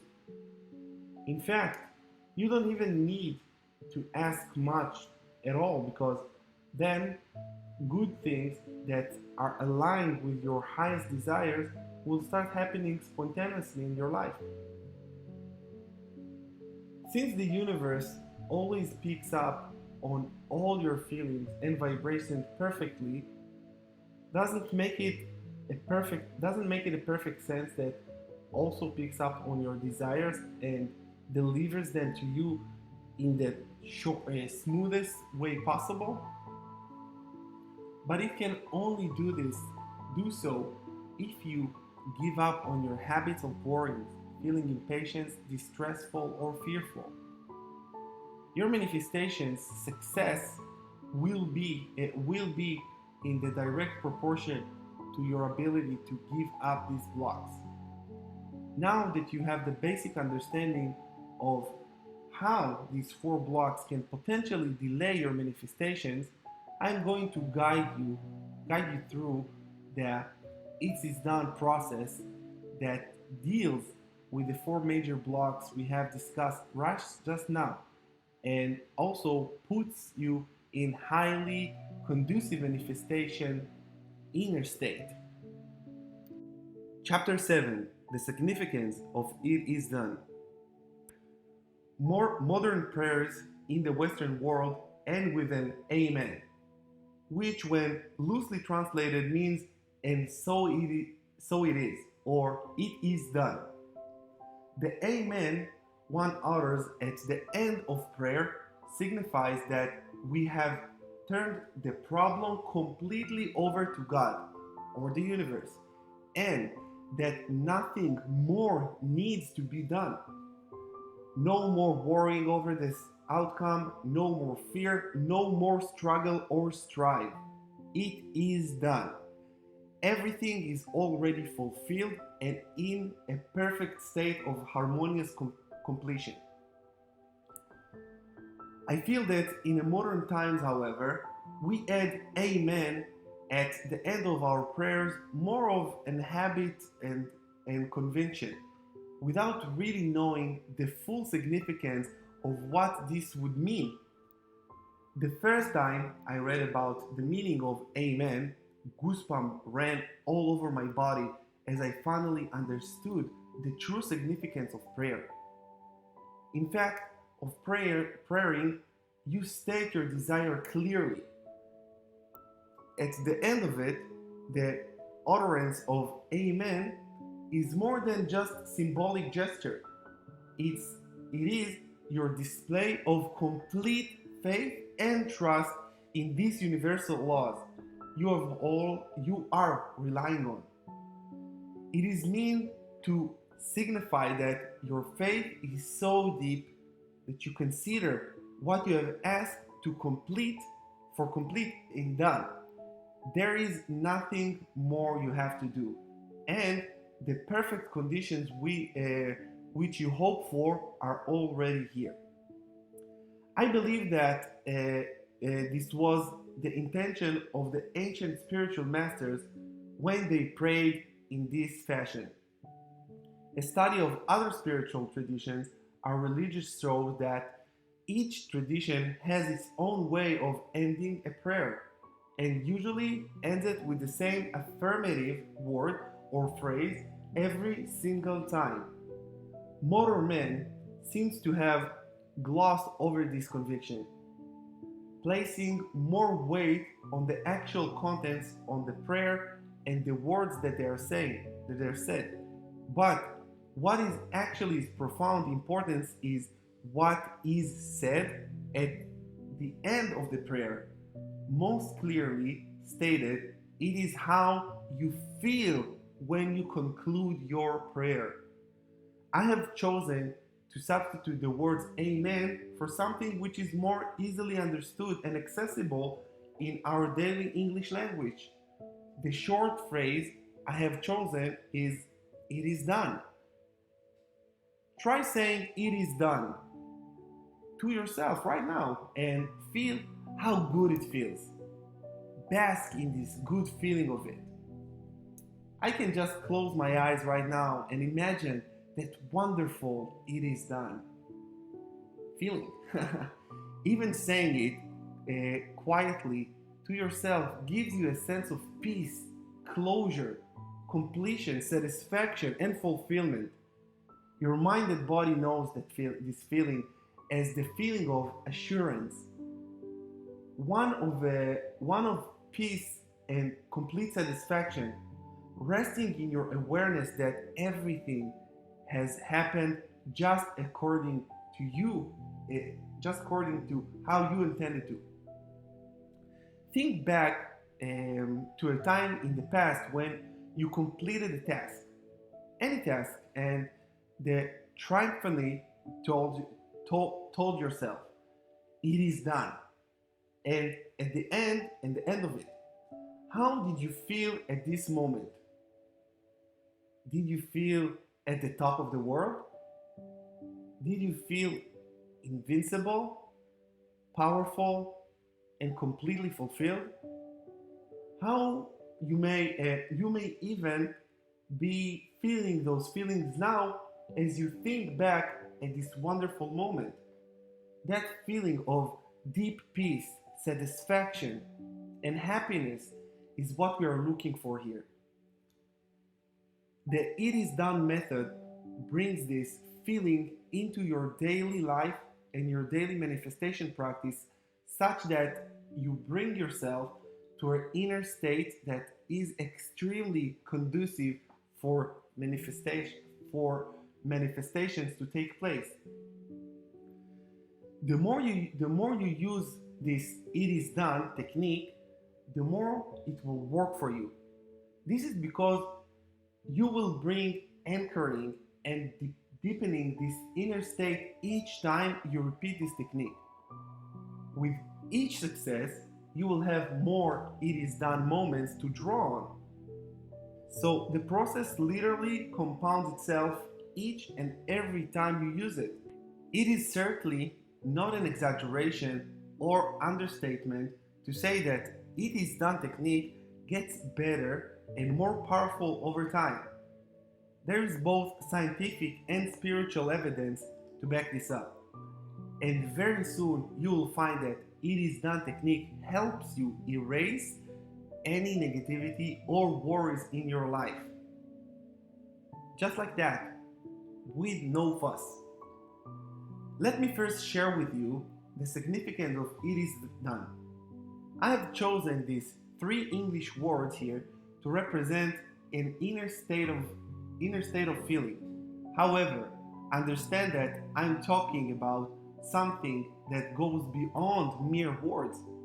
I am merely using these three words as the ancient spiritual master used "Amen" to signify the perfect completion and fruition of something.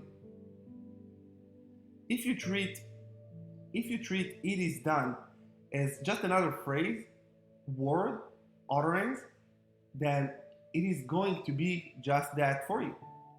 Just these three words strung together. However, know that it is not just another phrase or three words. These are three very powerful words that have the power to instantly bring you into another world, right into an inner state that is conducive for manifestations. At the beginning, you may need to say these three words either out loud or quietly to yourself. However, as you become more familiar with this practice, you will find, as many have, that no words are necessary. Yeah. How is that even possible? Remember that these words are merely a bridge. All right? It's merely a bridge to a magical inner state. Therefore, by saying them, you are invoking and accessing this inner state of possibilities within yourself.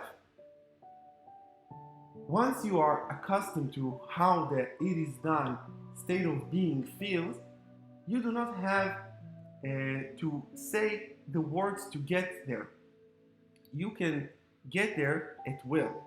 You can get there no matter what you are doing or what or where you are. Beginning, it may be necessary for you to close your eyes, to shut out any distractions and really be attuned to your inner feelings. However, I encourage you that as you gradually practice these techniques, that you do it with your eyes open. Also, do it in variety of situations, intentionally. It may only be possible to practice these techniques when you are alone in a quiet place. However, as time passes, you may find that you can do this anywhere, even in moments of stress and perceived crisis. You can move into this it is done inner state anytime and anywhere, and you and your physical location or surrounding simply do not matter. What does the it is done inner state feels like? The earlier example in which we talked about the successful completion of the project or the successful resolution of a problem come closer and close enough. However, each situation is different and you must use your imagination somewhat to bring yourself into the it is done feeling. A question I like to ask to guide myself is this: how would I feel if it is done?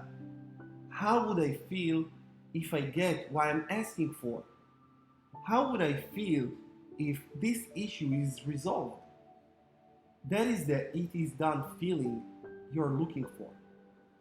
Remember that you can feel this feeling at any time, independent of other circumstances or reality. There is no condition or clause anywhere that states that you can only feel that feeling of completion when physical reality matches up. Since you are endowed with the powers of a creator, you are able to choose your own thoughts and feel anytime you want at any time, independent of other circumstances. While this may seem like a trivial point, know that it is actually very profound because it means that you have a choice in every moment. You can use this it is done technique during moments of crisis or apparent problems.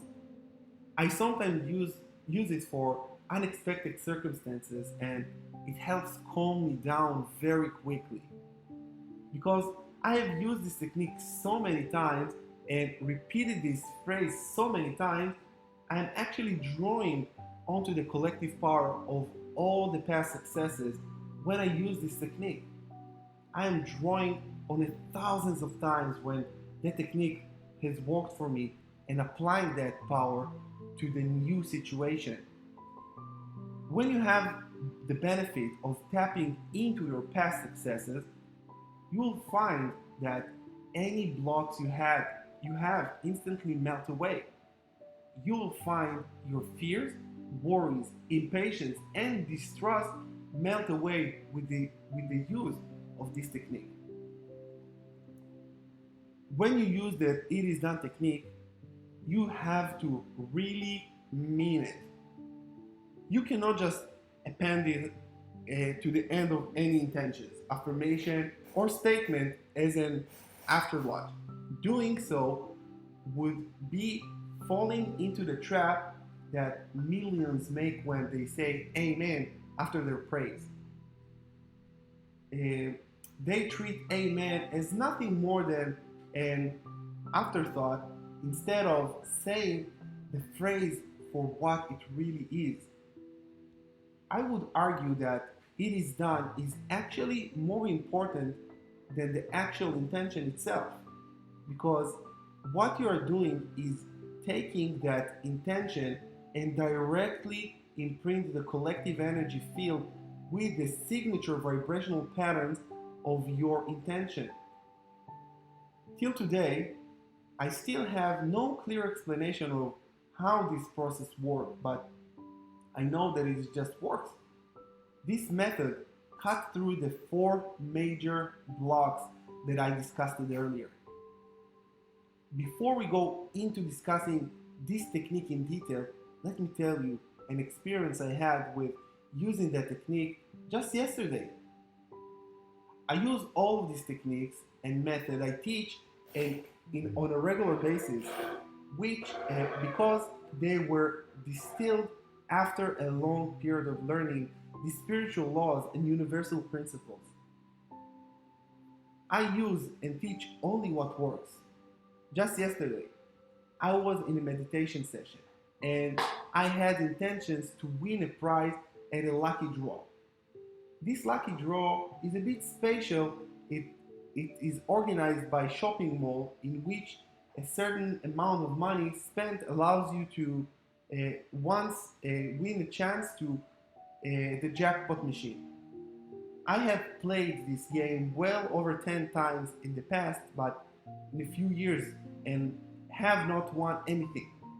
However, I thought that it would be nice if I could actually win something.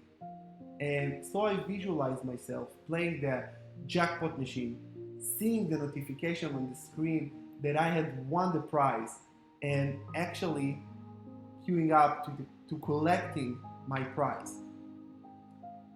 Your usual visualization would entitle similar steps: seeing the desired outcome in your mind and feeling the feelings associated with your desired outcome as vividly as possible. However, there is one additional step in the it is done process, and is the key. It is the key.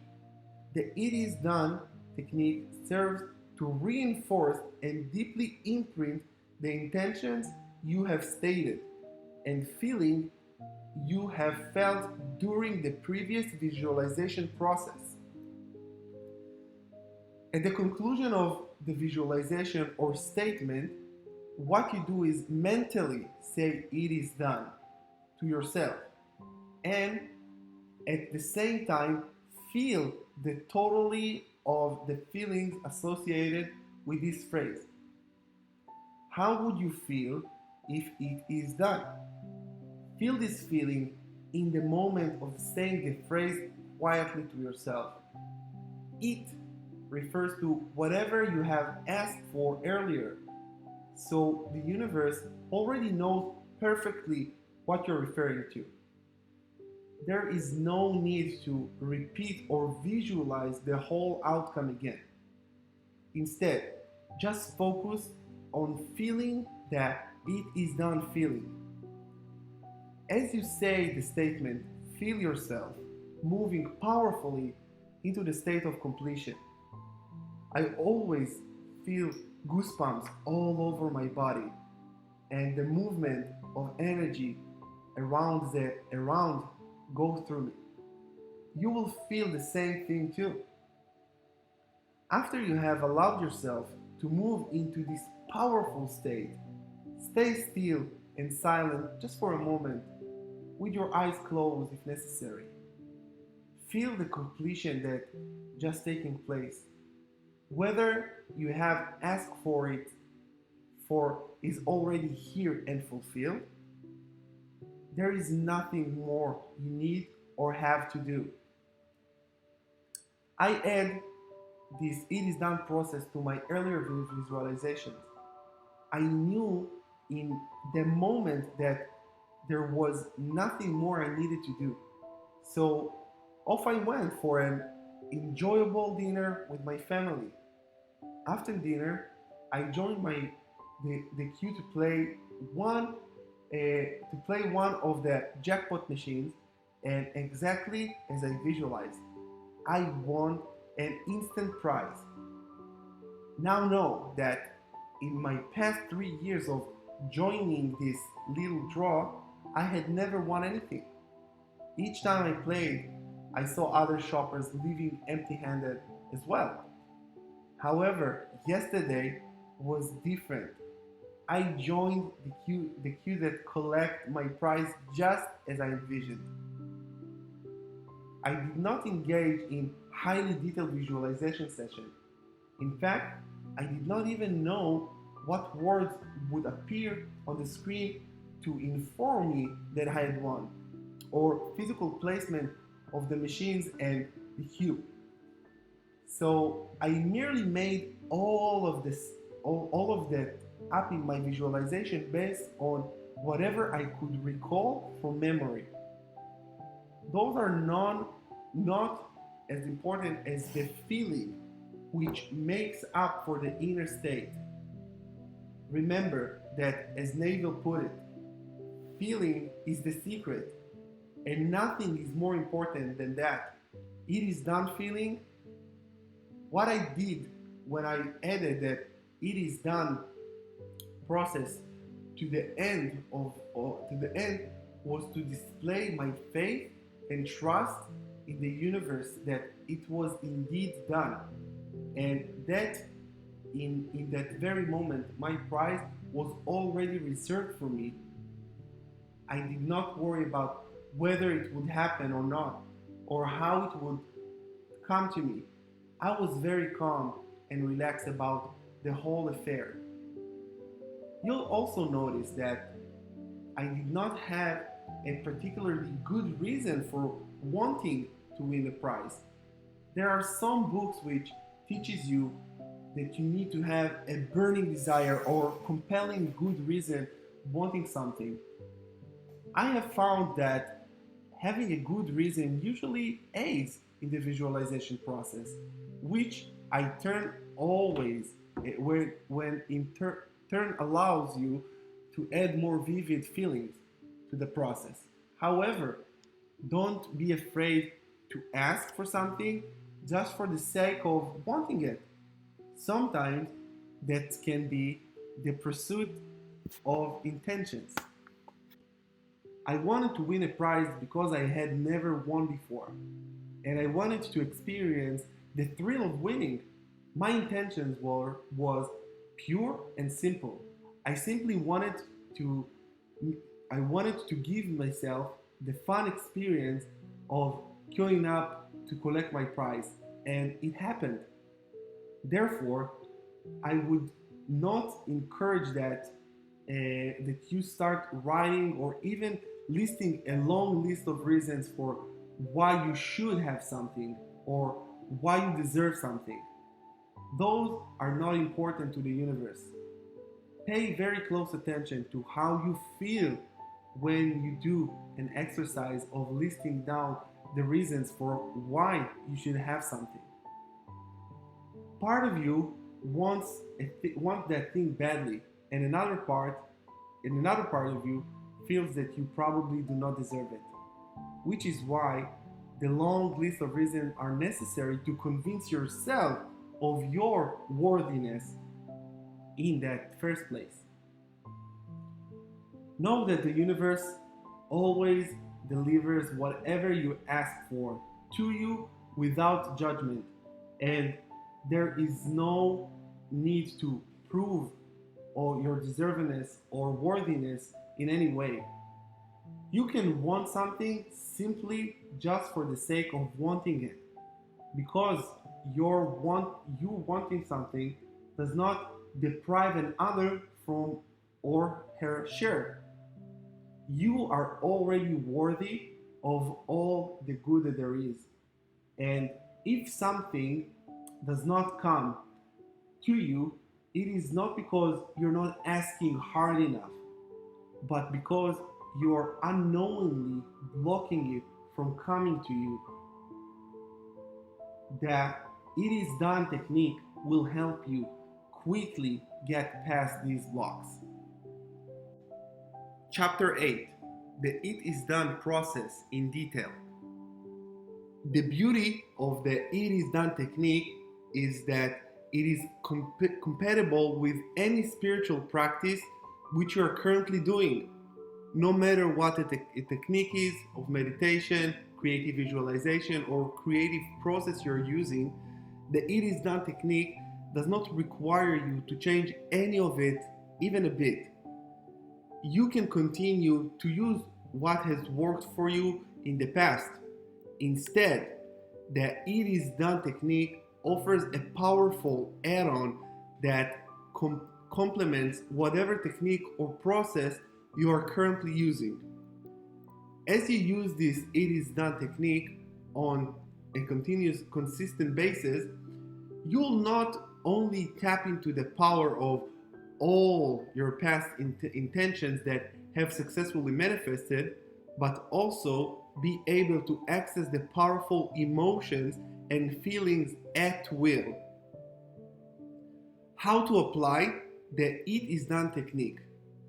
I'm now going to share the first way of using the it is done technique, which is at the end of any manifestation process you may already be doing. Now, no matter what visualization or intention stating process you're using, simply append the it is done process to the end of it. You may choose to say the words out loud or say them to yourself, as I prefer to do. This is how I usually practice the it is done technique. Number one, find a quiet spot, place that where you feel that you will not be disturbed for the next 5 to 10 minutes. Initially, it helps you to find a private spot where you can do this exercise without fear of being interrupted. Make sure that the spot is just right and comfortable for you, and remove any distractions from this area. Number two, close your eyes and take 3 deep breaths. Breathe in deep and feel the energy flowing all over your body. Feel the good feeling and sensation as you inhale deeply. 3. Breathe out slowly, and with each exhalation, feel yourself becoming more and more relaxed. Know that you are becoming more and more relaxed. After taking 3 deep breaths, proceed to visualize yourself in your desire or state your intentions. At this point, you can do whatever manifestation practice you usually do. I will describe my practice in the next few sentences. As you do so, form a mental picture in your mind about the desire already fulfilled. For example, I saw myself queuing up to collect my prize after I played the game. I also felt the elation and happy emotions as I was queuing up to collect my prize. Take as much time as necessary at this step so that you can feel the emotions clearly. As you do so, tell yourself that is happening not in the future, but right now. Feel your desires coming true and happening for you right now, at this very moment, and not at some point out there in the future. 5. When you have visualized everything to your satisfaction, or stated your intentions to your satisfaction, say, "It is done," silently to yourself, and feel the "it is done" feeling peaking. I find it useful to repeat the phrase 3 times consecutively, saying it out loud in my mind firmly as a proclamation. Now, this is important. Do not just go through the motions and add the word "it is done" to the end of your manifestation process. Know that the magic is actually happening when you say "it is done." When you say the phrase to yourself silently, you're doing nothing less than moving energy. You're literally shaping the energy field and imprinting it with your own intentions. Therefore, proclaim the three words to yourself and really feel them. Really feel the meaning and the power of these three words, just as Jesus felt when he said, "And so it is." At the end of prayer or demonstration, you must intend those three words to do something. And in your case, you intend those three words to signify completion and closure. When you say "it is done" to yourself, feel deep within yourself the feeling of completion, satisfaction, peace, fulfillment, and assurance. These are the closest words I can find to describe this feeling to you. So you must go within and seek your own feelings. How would you feel when something is done?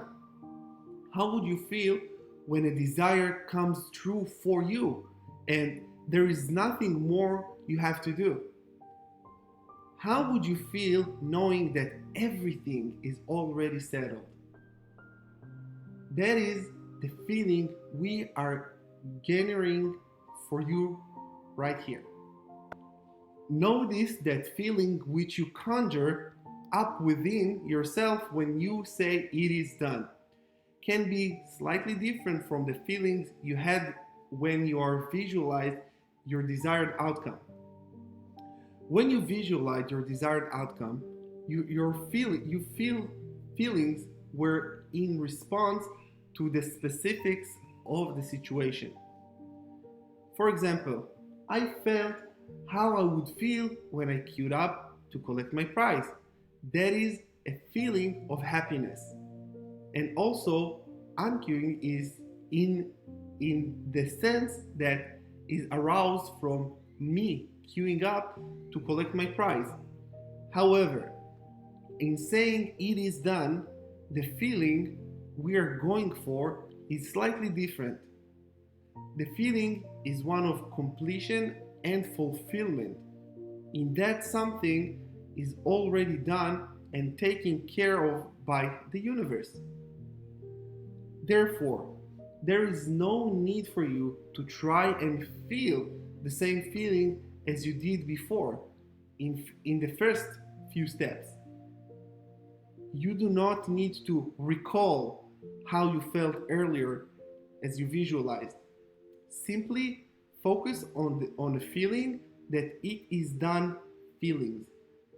What we are essentially looking for in the last step is feeling of completion, ease and fulfillment, closure. Many books and teachers talks about how you should feel as if something has come to pass.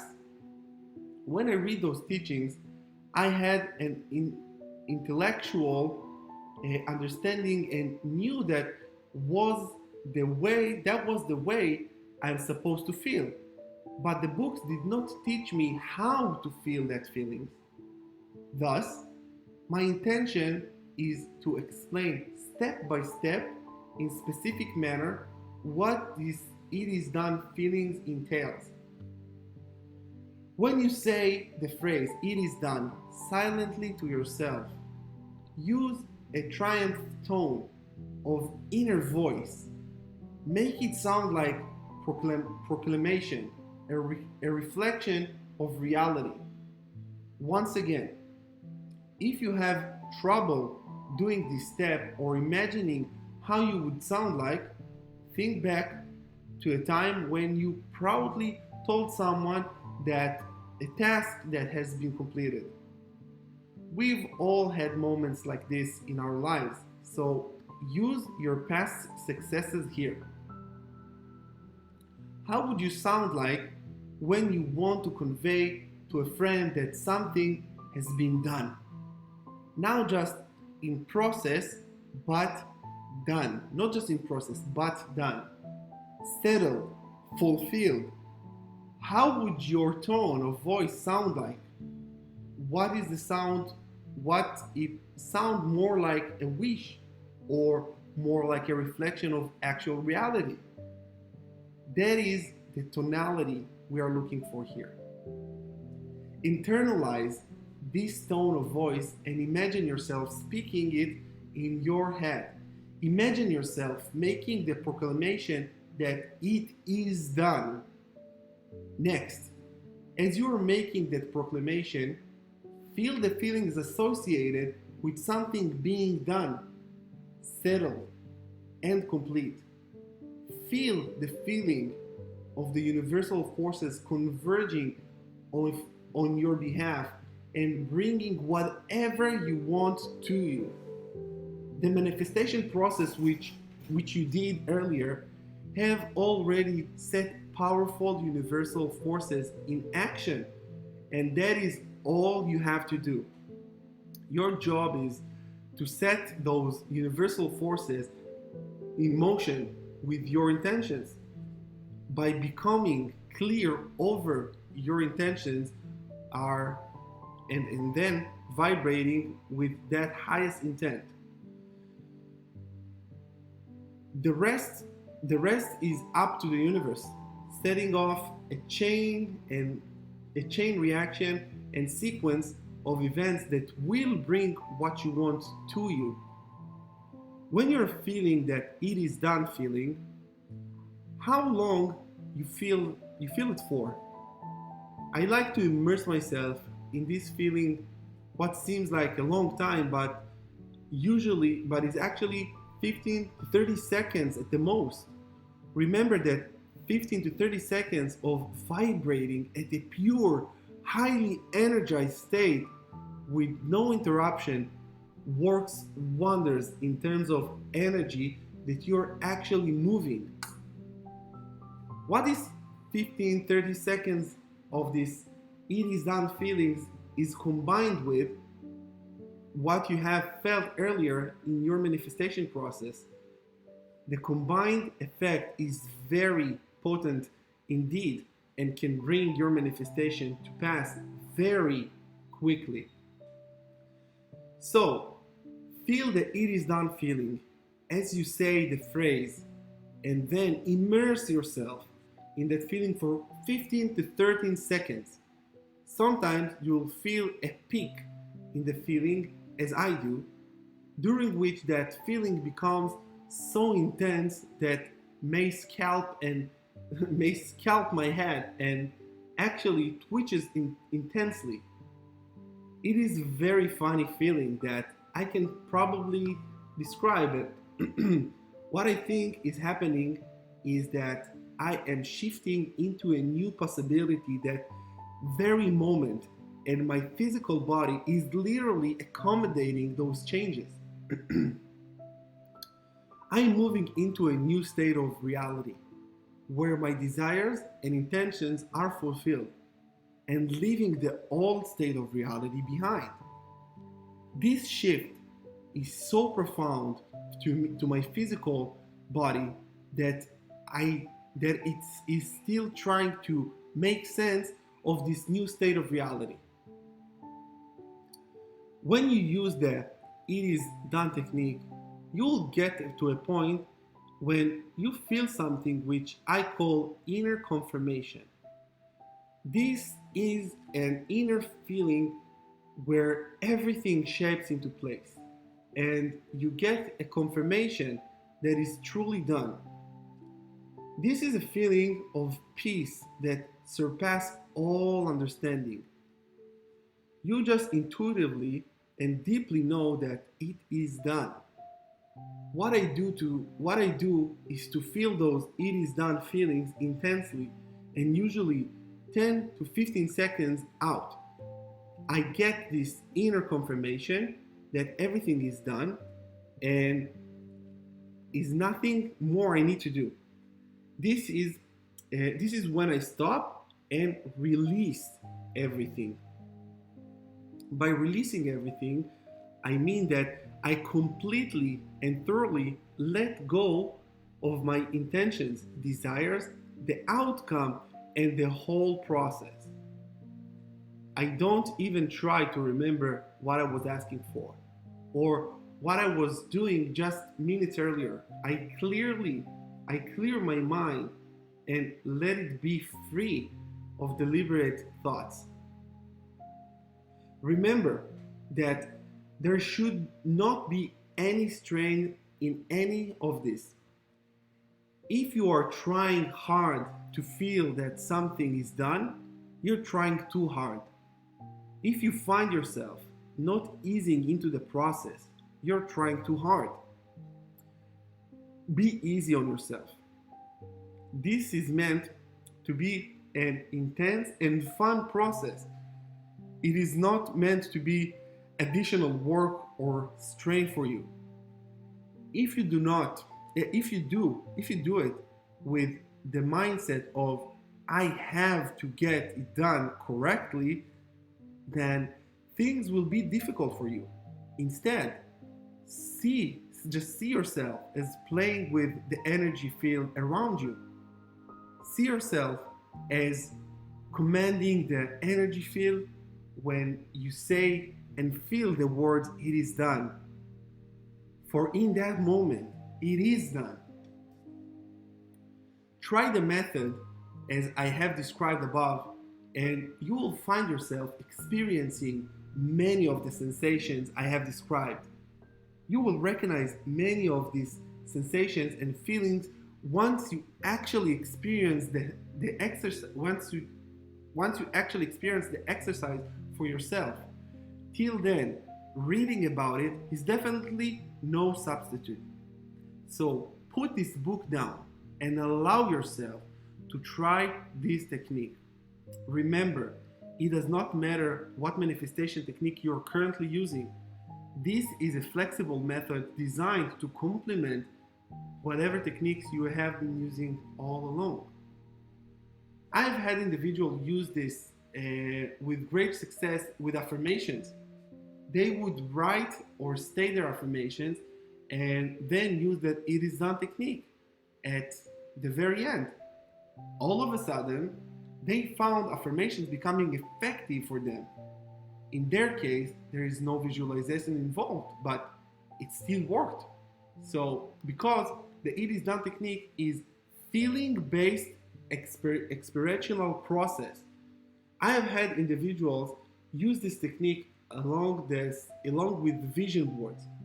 So they would look at the vision board and then use the it is done technique right at the very end.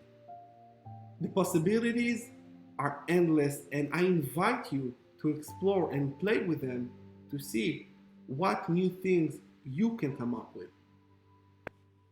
One friendly reminder though, that the it is done technique is extremely powerful and I would not use it frivolously.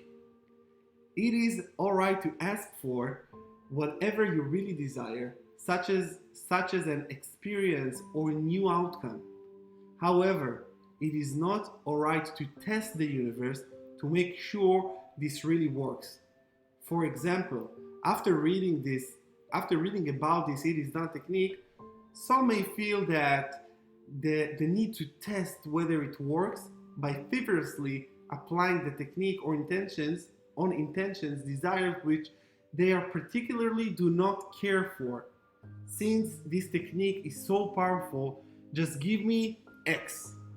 Bear in mind that being imbued with these creative powers is huge responsibility, and that you're supposed to use this ability wisely to create that which you really want.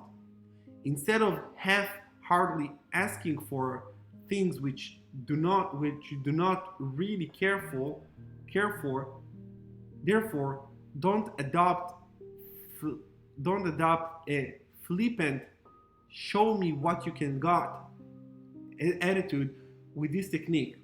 Treat this technique seriously and with respect, just as is the ancient spiritual masters have done it when they do. Use their own versions of this technique. Chapter 9: Using It Is Done in Other Situations.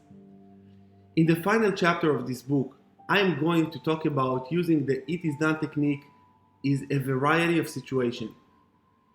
The It Is Done technique is not only a useful manifestation aid, it is only can be used in times of crisis, emergencies, and anything you need urgent help for something. I have found that using the It Is Done technique during emergency situations can help you take the edge of things and instantly calms and soothes my nerves. In the past, before I discovered this method, I would be thrown into a panic each time I faced with a last minute urgent situation that demanded my attention. For example, suppose that something went wrong at work and I had to set things straight right immediately, or that I realized I had lost something important. There are truly no limits to the It Is Done technique and how you can apply it. You can use it anytime and anywhere because the universe is always acting on your behalf. You have continuous access to the powerful universal forces which are ready to help you out at any time. Let's talk about how to use It Is Done technique for emergency or urgent situations. Each time a crisis situations pop up, your mind will inevitably think about all the worst possible scenarios and outcomes. Feelings of fear, worry may grip you. In times like this, I find it very useful to quickly envision the opposite of the undesired outcome. For example, if you have just lost a particular item, it is useful to immediately envision the opposite outcome and imagine the item back in your possessions once again. Or if you're facing an urgent situation at work, imagine the situation resolving itself and everything back to normal. You may wish to phrase and state the desired outcome out loud as an intention statement. For example, there is no loss in divine mind, or everything is working out for my highest good. Everything is resolved harmoniously. At the end of stating your highest and best intentions for the matter, end off with "It is done" and allow the steps described in the previous chapter. Feel the matter already resolved in that very moment, with nothing more you have to do. Immerse yourself into the feeling until you get the inner confirmation that everything is alright. Another effective way of using It Is Done technique is for dealing with fears and worries that may just spontaneously pop up during the day. Suppose that you ask for a financial needs to be met or for a particular situation to be resolved. But throughout the day, worrying thoughts about that situation continue to surface in your mind. You may find yourself drifting the problem several times over the course of the day. In the past, you have no choice but to accept the insistent worrying. Indeed, before I stumbled upon this technique, I had absolutely no way of handling all of the worries and fears thoughts that popped up in my mind throughout the day. I could state my intentions and desires very clearly during my visualization and manifestation sessions, but I just had no way of handling all these distracting worry thoughts that were popping up in my mind throughout the day. Fortunately, you now have straightforward and easy method to deal with these thoughts once they appear. Immediately affirm to yourself, "It is done," and follow the steps given in the preceding chapter. As you say it is done, feel the feeling of the problem completely resolved or the issue resolved completely. Remember, you do not have to go into details or specifics of the problem or envision the steps which are needed to resolve the problem. Skip any visualizations of the problem situation completely. Instead, simply feel the and finally and totally of it all, such that there is nothing else you have to do. Feel that everything is already settled and moved into place by the powerful, omnipotent forces of the universe. You have already stated your intentions very clearly, and the universal forces are acting on them this very moment. And there is nothing more you have to do. Through the "it is done" technique, you're reminding yourself of this fulfillment and perfection. You are focusing on a desired reality that is already exists.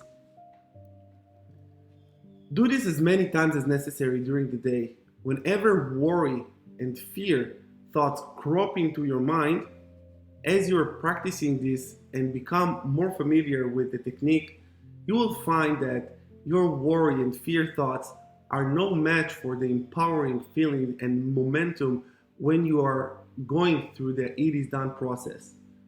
I literally feel universal forces and great sense of momentum as I say the words "it is done," as well as swirl of energy around myself as goosebumps well up all over me. You will find universal forces converging so powerful on your behalf that you petty fears and worries simply are no match for them. I have found that "it is done" method by especially effective in dealing with fears, worries, distrust, and impatience. These are the four main manifestation blocks we talked about in the first half of this book. And you can now use the "it is done" technique to gently dissolve them. Remember that the key is to do "it is done" technique whenever these feelings crop up for you. You have to get into the habit of dealing with these unwanted feelings each time they crop up for you, right on the spot, instead of waiting or deferring them till later. Too many people say, "Oh, I will deal with this feeling later when I get off work," but you're losing much of useful benefits of this process. The whole objective of this process is to give you a quick way of dissolve these four major manifestation blocks right when it matters. How do you think when you have successfully dealt with these four blocks before in your life and when they finally become things of the past? The surest indicator is that you'll feel light and free most of the time. You will notice the absence of fear, worry, impatience, or distrust in your life. Instead, your spontaneous thought will be of happy and light nature. Therefore, the first sign that things are improving is that you will worry less and you will start trusting the universe more. The second indicator that things are changing will be the speed and nature of your manifestations. You'll notice things happening for you a lot faster. You'll notice a decrease in the amount of time between sitting and intentions and actual manifestations. Things will begin happening very quickly for you, such that you will be able to pinpoint them accurately to your original intentions. More interestingly, things that you have wanted a long time ago some of which you may have forgotten that you've asked for, may begin happening for you. This is another sure sign that long-held resistance and blockage are starting to be dissolved. I remember a period in my life where many things started happening spontaneously for me. That that was when I first dissolved that these lifetime blockages in my life. I received many unexpected surprises and gifts. For example, receiving things and experience that I had always wanted. I was only when I re- that was only when I received the actual items, when the actual manifestation occurred, that I realized I had asked for them for this item before in the past, but I had actually forgotten about giving up on them. The universe keeps perfect record and never forgets. You do not need to keep resetting your intentions to the universe and long as you state them clearly and purely at the first round. The moment you do so, universal forces are set into motion to bring your desires to you. My example is perfect illustration of how the universe does so by delivering some of the things that I asked for a long time ago.